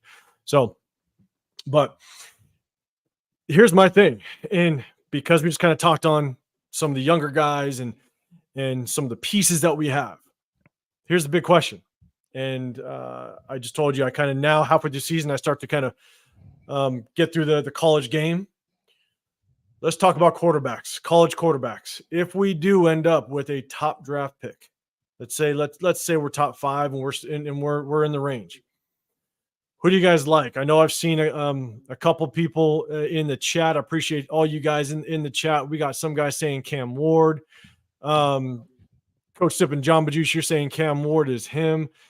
Billy D, you want Sanders or Cam Ward? Obviously, I think a lot of people can agree those are probably the top 2 picks as it stands right now. But Severe, if we got a top 5, if Tom Telesco is willing to possibly move around to maybe get to where we need to be, what are your thoughts? Who's the quarterback you want to target next year in next year's draft? It's Cam Ward. From what I've seen so far, it's Cam Ward. I just like the way he plays ball. I like the way he plays ball. I respect it. I respect the hell out of Shador. I think Shador is doing it, with like obviously some deficiencies in the offensive line. But he also has Travis Hunter, who's gonna be a top pick in the draft at receiver. So I just look at what Cam Ward is doing and with the weapons he has. Like I think that their top weapon is that Recepro guy. And and I like that old guy. Like it's like come on, like him or Travis Hunter. It's not even a comparison. And I just like the way he plays the game. And I think he's always looking downfield, always trying to make plays downfield, always looking to make plays with his arm. And I think he has a liver arm. I think he's a little bit like more sturdily built in my opinion.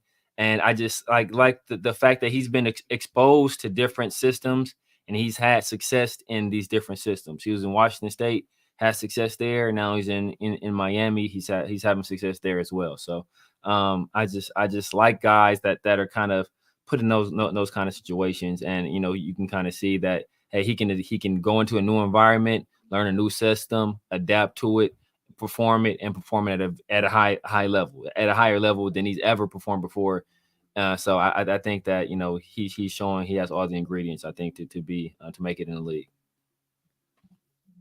I'm with you. I mean, again, because I'm just now getting into the college scene and watching the quarterbacks, and I'll be learning from you guys as well as time goes on, because I dive more into it later in the season, but then definitely off season. That's when I just kind of go full bore into it. Chris, what's your thoughts? What quarterback do you want in next year's draft? If we can reach and get anybody, who would you want?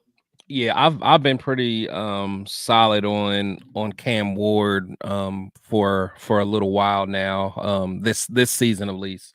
Again, just kind of like Severe said, I like just the way he plays the game. Now he's a guy who's athletic, but he's not looking to run first. You know, that's what, so it's almost like, and again, I'm not going to compare him to no Mahomes or anything, but like, you know how Mahomes can run, he's athletic enough and he could run, but he's always pass first. And I love that about Ward.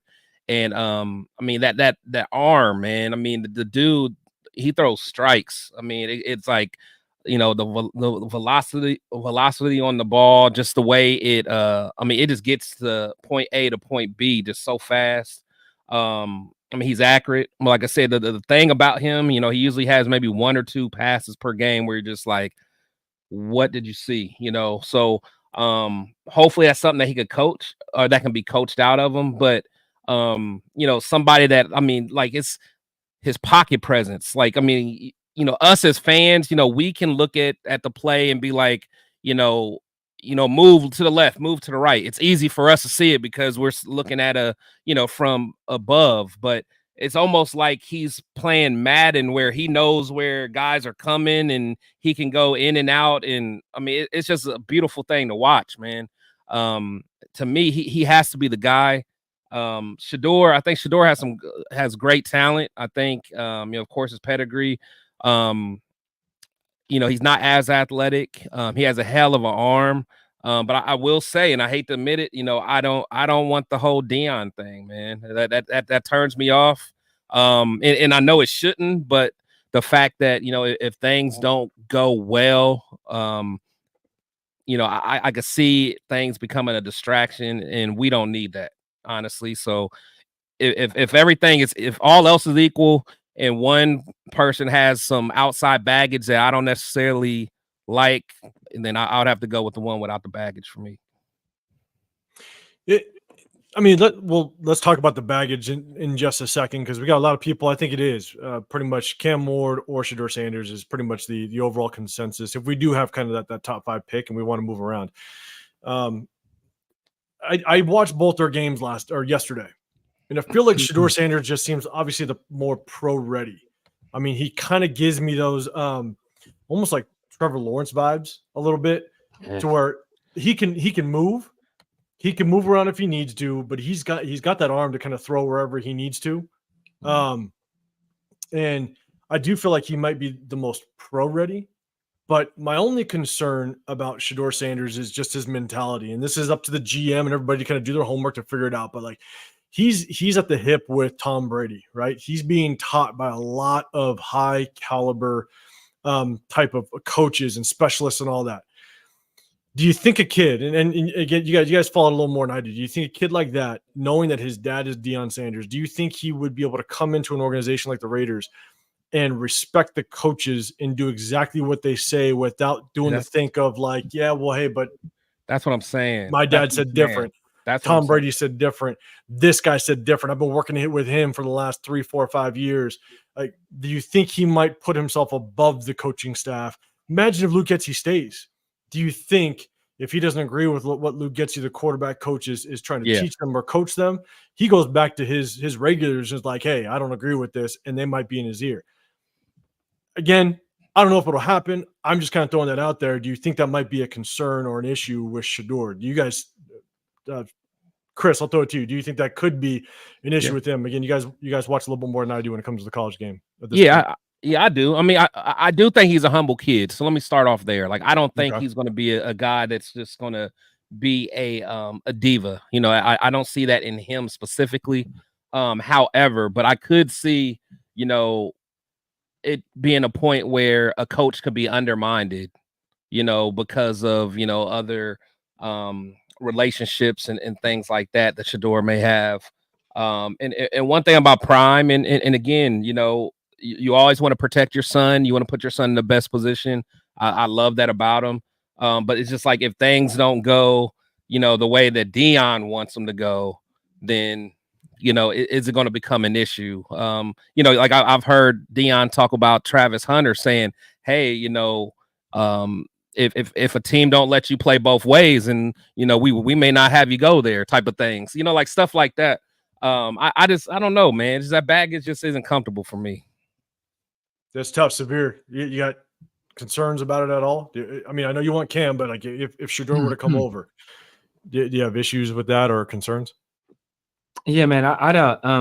I mean, there's always going to be some concerns, especially when you got a guy that who has a hot father that's that high profile that just creates an environment where there could be some conflict there. You know, from everything we hear about Shador is that he has a good head on his shoulders. He's serious about ball. He's tough and he's a hard worker, but he spent, you know, his formative years under that same environment, under the same tutelage of basically the same people. So once he gets out of that, like, how does he adjust to that?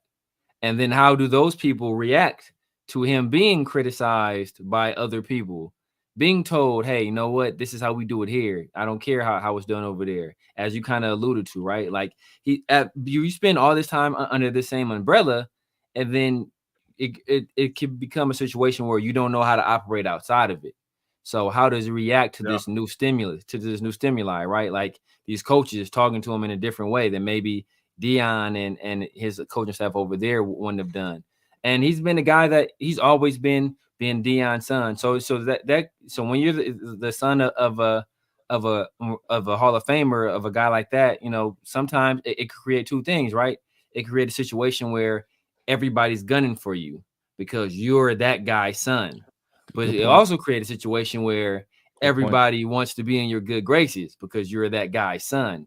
So you look at a guy like Cam Ward. He's a guy that he wasn't really a heralded prospect coming out of high school. You know, he kind of had to work his way up for everything that he's gotten, and he's worked his way up to the highest. And it's not exactly the same, but it's almost a situation where, like a CJ Stroud, where he was the last guy invited out to the Elite 11, right? DJU and Bryce Young, all these guys got the invites before him. He was like the last guy selected, and he ended up winning that thing, right? And he was kind of a guy that was, you know, kind of overlooked even at Ohio State. He didn't get a lot of the respect that I think he deserved. And what did he do? He came out there and he balled. And you know, even in the draft, you know, I think most experts said Bryce Young was the better pick. And then what did he do? He went out there year one and he proved kind of all of them wrong. So I see a little bit of symmetry between him and Cam Ward in that respect. But I wouldn't mind Shador at all, man. I like Shador as a prospect. Like it really is a 1A, 1B type situation. Yeah. And this was going to be actually one question, and Money Chuck, we'll get back to you on this one, because I mean, well, let's do this real quick. To jump from 5 to number 1, number 2. I mean, what are we looking at? Probably, got what? At least, probably what? If we're at number 5, we want to jump to number 1. Are we thinking what? Maybe 3 first rounders to get there? No, not what you say, from 5 to 1? From Probably. 5 to 1. Be honest with you, yeah. From 5 to 1? I think a lot depends on who's sitting there. Is it truly a quarterback needy team? Are there a lot of teams trying to get to the same spot? Does it become a bidding war a little bit? If it becomes a bidding war, but gosh, 5 because for 4 spots. Because you look at it like this, right? Like, and I talk about this often. When the Texans when they drafted CJ Stroud, I want to say they had Will Anderson above CJ Stroud on their draft board, but they knew they wanted both guys. But they knew that they had to draft CJ Stroud first because the cost to move up to number 3 for CJ Stroud would be exponentially higher than the cost it would be to move up to number 3 for Will Anderson. Yeah. So that's why anytime there's a quarterback on the board, the cost is always higher. So that's why, even for us to kind of try to get up for Penix, like that would have been that's why we had to do it early. If we were going to do it, we had to do it early. We had to identify that he's a guy that could go early sooner in the draft process and get up there early, because as soon as other teams keyed on him and said he can go there, that's when that price gets too expensive. Yeah, no, exactly. I'm with you on that. So let's jump back into the conversation about quarterback Shador and maybe some of the concerns. And this is, Jeff Good, you put up here, Deanne has a great respect for Brady, so I think it would work out. Here's my thing: is maybe that is one reason. That's one decent reason to bring in Tom Brady as a potential owner, right? Because he's going to kind of demand that respect. But here's my thing. The reason why I have concerns about all this outside noise is Some organizations can handle that. Some organizations Right. are good at that. You look Right. at the Patriots back when Brady was there, right? No one could touch that. No one could kind of break that bubble and disturb what's going on there. You know, Ocho Cinco tried to come in there. He tried to ruffle some feathers. They booted him out. AB Right. tried to go in there. They booted him out. They're like, no, we're not messing with this. You're not going to come and break this bubble. You get out. We don't have the infrastructure Right. to handle outside noise. That outside noise gets way too loud. I mean, look, let's be honest. Our owner basically brought on Antonio Pierce mainly, I think, because the Raider fan base kind of pushed him into it for the most part. And so and alumni. I think alumni and some Alumni. trusted advisors. So I don't necessarily like that narrative that like the fans bullied him into it. I it don't. wasn't all. I agree. Yeah. Maybe I'll take that back a little bit. I agree. Like it wasn't all just the fan base, but yes, some outside noise, some internal players. We just don't have the infrastructure to be able to handle someone of Dion's caliber to just kind of block out outside noise. And so I think that's kind of one of my biggest concerns. And then one question, kind of going back to Raider Alex, says, do you think the Raiders would legitimately consider Dion as head coach if we moved on to AP this offseason? I don't ever see it happening. You know, that's just me. I don't ever see that happening or that being a possibility. Yeah. I'll be pissed. I'll be pissed. Severe, do you think it's even a possibility? And I know there was another someone else commented basically saying they live in Denver, in Colorado. They see that never happening. They don't see even Dion leaving. I can't find the comment, but I believe right here, Billy Davis. She said, "I live in Colorado. You don't see him leaving for the NFL." But one, Severe, do you think it could possibly happen? And I mean, would you be good with it? And that's not, as long as Tom Telesco is the GM of the Raiders, that is never in a million years happening. Never. Now, I will say this. Now, if Mark Davis decides he wants to go, Michael Myers Halloween massacre and fire both of them and then bring in Dion that way, that's the only way, because Tom Telesco, he's not going to go for it. He is not going to go for that at all. But I can see Mark Davis doing it because he likes to splash. He likes the big names. It's Vegas. He likes that kind of stuff. But I don't see Tom Telesco. Tom Telesco is as milk toast, vanilla, straight, straight missionary. That's like the dude ain't no frills at all. And that dude is like nothing. That dude, nah, at all, man. Here's the the question. Want to masturbate. He ain't taking. He's not a risk taker at all.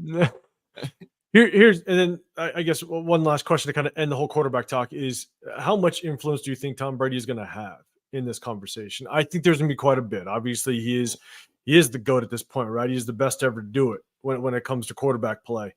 But how much influence do you think he's truly going to have when it comes to who we possibly pick? Because that means it's not just him or going to Mark Davis or whatever. He needs to now have that either relationship or what have you with Tom Telesco. Because at the end of the day, Tom Telesco is going to be making that pick. You know what I'm saying? He's going to be the one kind of turning in that card.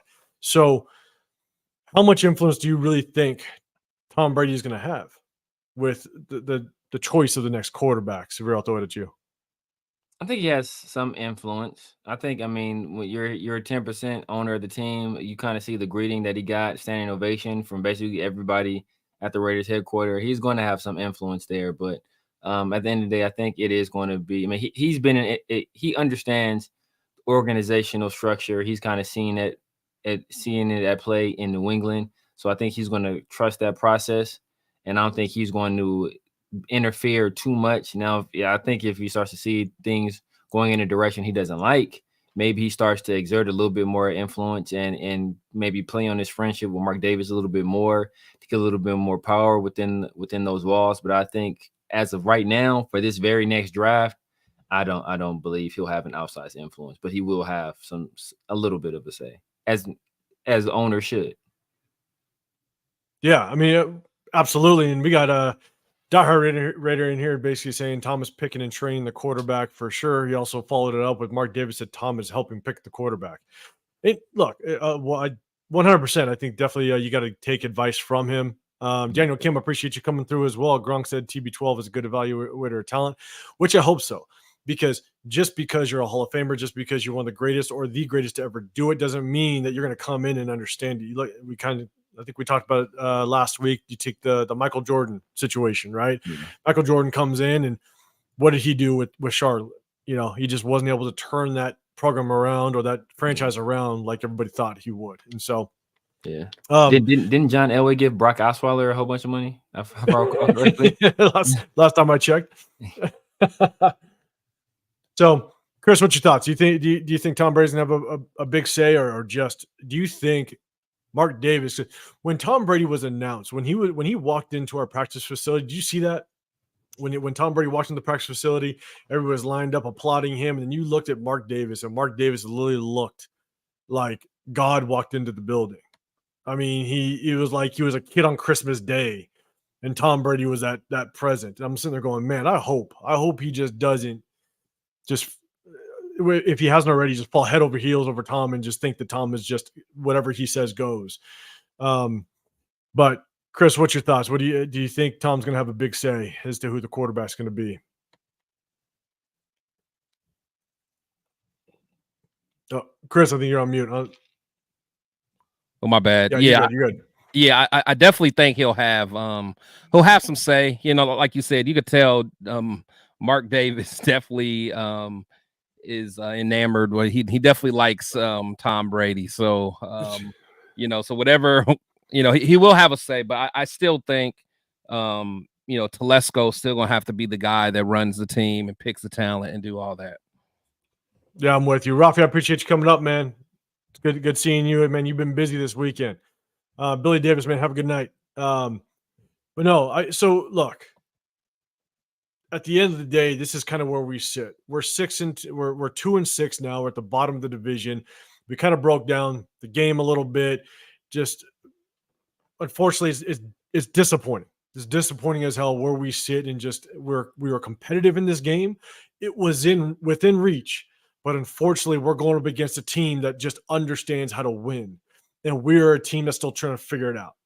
And it feels like almost every single week we get farther and farther away from figuring it out. And so, not a whole lot we can do. I think at the end of the day, we just got to again build on stuff. We kind of talked about what we're going to hang our hat on, and it's tough. But we're going to kind of go through the final thoughts and kind of wrap this thing up. Again, for everybody that's in the chat, we also hit you guys Tuesday nights.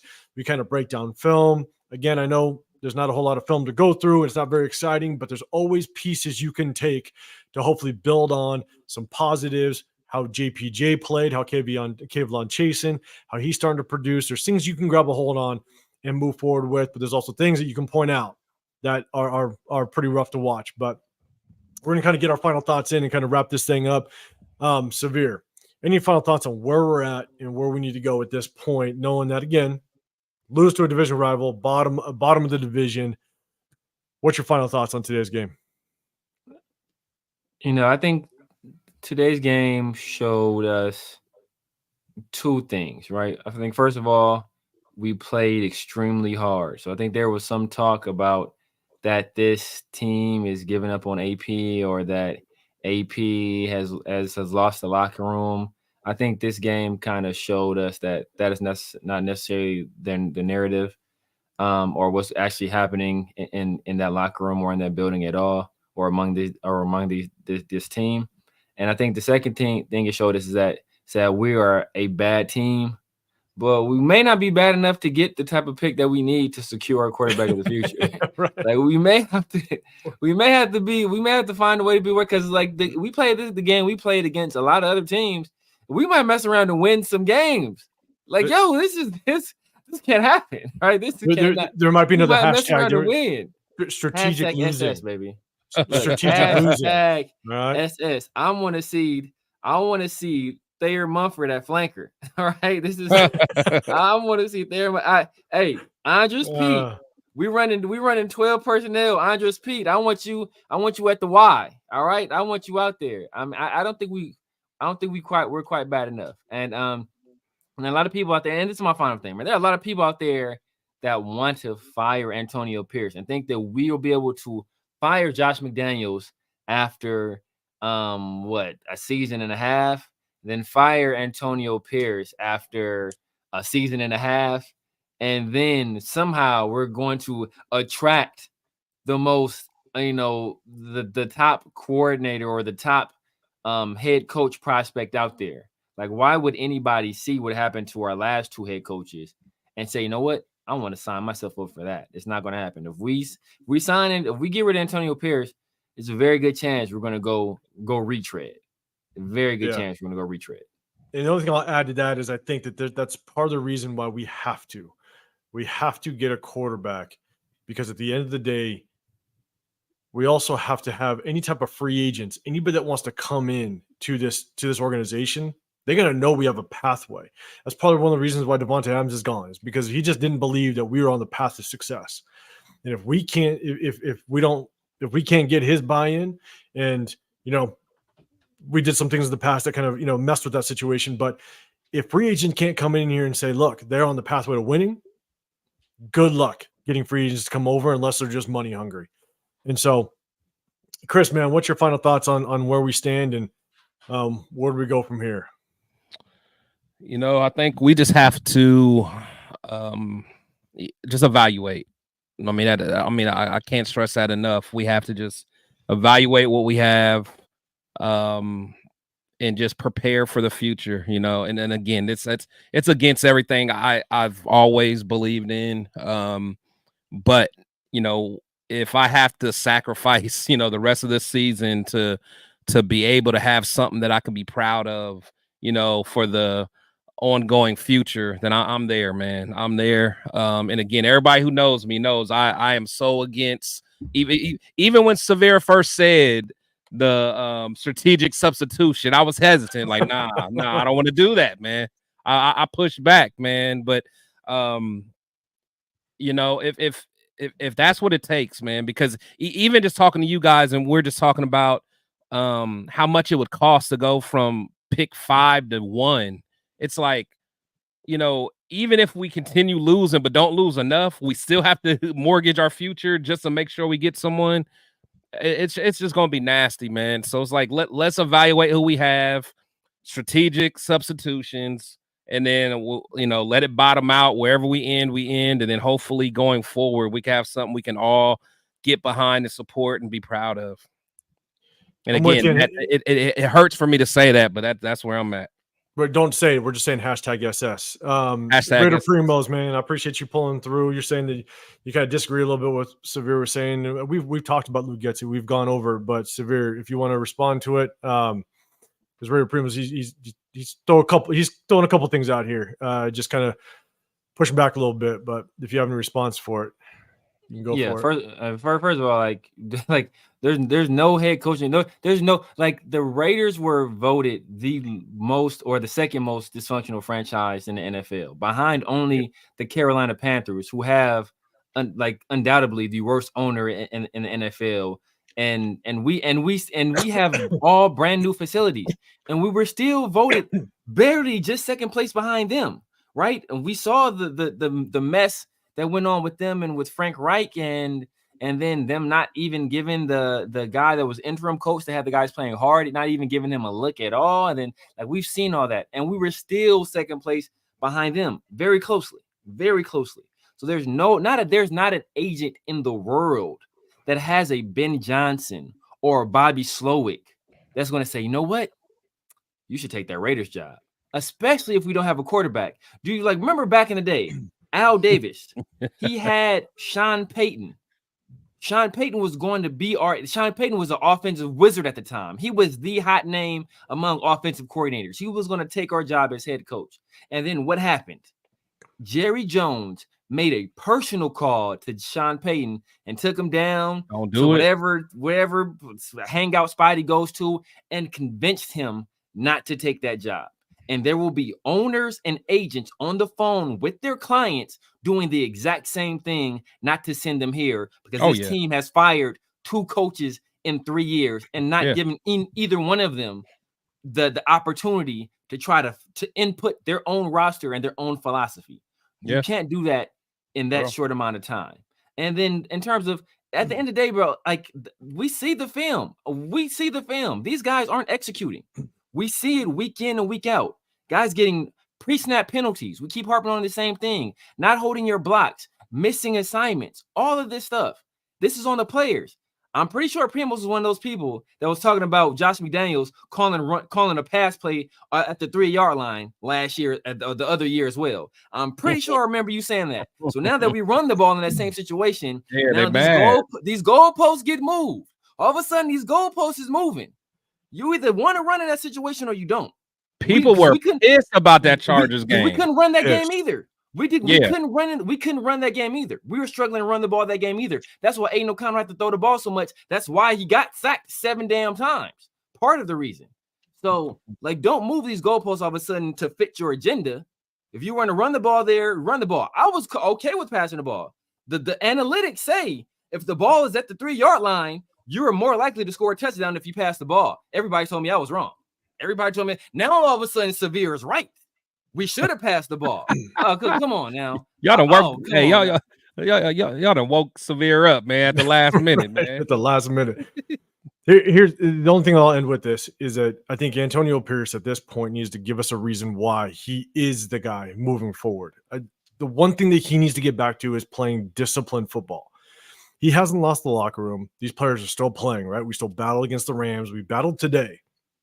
Right, it wasn't up until that fumble by Gardner Minshew. I think we all kind of felt like this is all falling apart, right? But there's things that Antonio Pierce can continue to show us that he has the locker room, that he's also going to be able to produce, like really fire this team up to be disciplined. I just got to see disciplined football. Again, way too many penalties. These penalties are killing us, and that is specifically on the coaching staff and the head coach. And so that's definitely one of the things I want to see outside of obviously us improving. I want to see us to start to get back to that penalty-free football, that disciplined, turnover-free football that we knew that we had at the end of last season. That's what helps us. That's what helped us beat the Kansas City Chiefs. You know, that's what helped us beat and be competitive in some of those games. And right now we're losing it. And again, we showed the press conference earlier, and I'm telling you, just AP's demeanor looks very strange to me. It looks strange. It just looks like almost a guy that just doesn't know exactly where he's going at this point. And so I hope we can kind of clean this all up, but that's the biggest thing for me. I want to see us to just improve on the penalties. We have to clean that up. And to me, that will show that AP can kind of get back to what we saw last year. So that's kind of the end of it for me, guys. Look, we broke this thing down a little bit, and that's going to be, you know, it's hard to kind of come to continue on the season at this point. We're at the bottom of the league, bottom of the division. We're 2-6. We just lost to a division rival. Everybody seems like they're getting better, and we look like we're regressing. And so we definitely got to make sure that we can continue to kind of scrounge and try to, what can we hang our hat on? So let's kind of keep thinking about it, because at the end of the day, we're all Raider fans. We're going to continue to root for this team every single Sunday, whatever day we play. I'm going to continue to think we're going to go in and win this game. You know, unless we go hashtag SS, right? Unless we go hashtag strategic substitution. But join the movement. At the end of the day, we all want to see our Raiders win, but man, we need to be able to hang our hat on something, and we got to find it, because all these stats are telling us something very different that there's not a whole lot of promise moving forward. We might find ourselves naturally picking in the top 3. And so, which I think that'll make a large majority of our fan base pretty happy. So, guys, we're gonna wrap this thing up. I appreciate everybody in the chat. I appreciate all you guys sticking with us. We were going for almost 2 hours. Make sure you guys, before you get out, make sure you hit that like button. I'm gonna put one more thing up. Sacktown Raider Mike, man, big prayers up to you. I tried to put this up a few times. A lifelong Raider fan, Les, aka Pinhead, in the ICU. Big prayers up. Make sure we hope everything goes good with that one. But again, yeah, make sure you guys hit the like button on your way out. My guys, Severe Raider, Chris, Protect the Show podcast. I'm 805 Raider, Real Talk Raider Nation. Make sure you guys come back. We hit you guys up with the post game after every single game. We also hit you guys on Tuesday evenings. We break down film and kind of give you updates on everything that's been going on throughout the week, earlier in the week. So I appreciate everybody stepping in. Make sure you guys have a great rest of your Sunday, especially you guys on the East Coast. I appreciate you guys checking in and staying late. And we'll see you guys. Make sure you check in on Tuesday. Hit those notifications when we go live. And we'll see you guys on Tuesday night. We're out.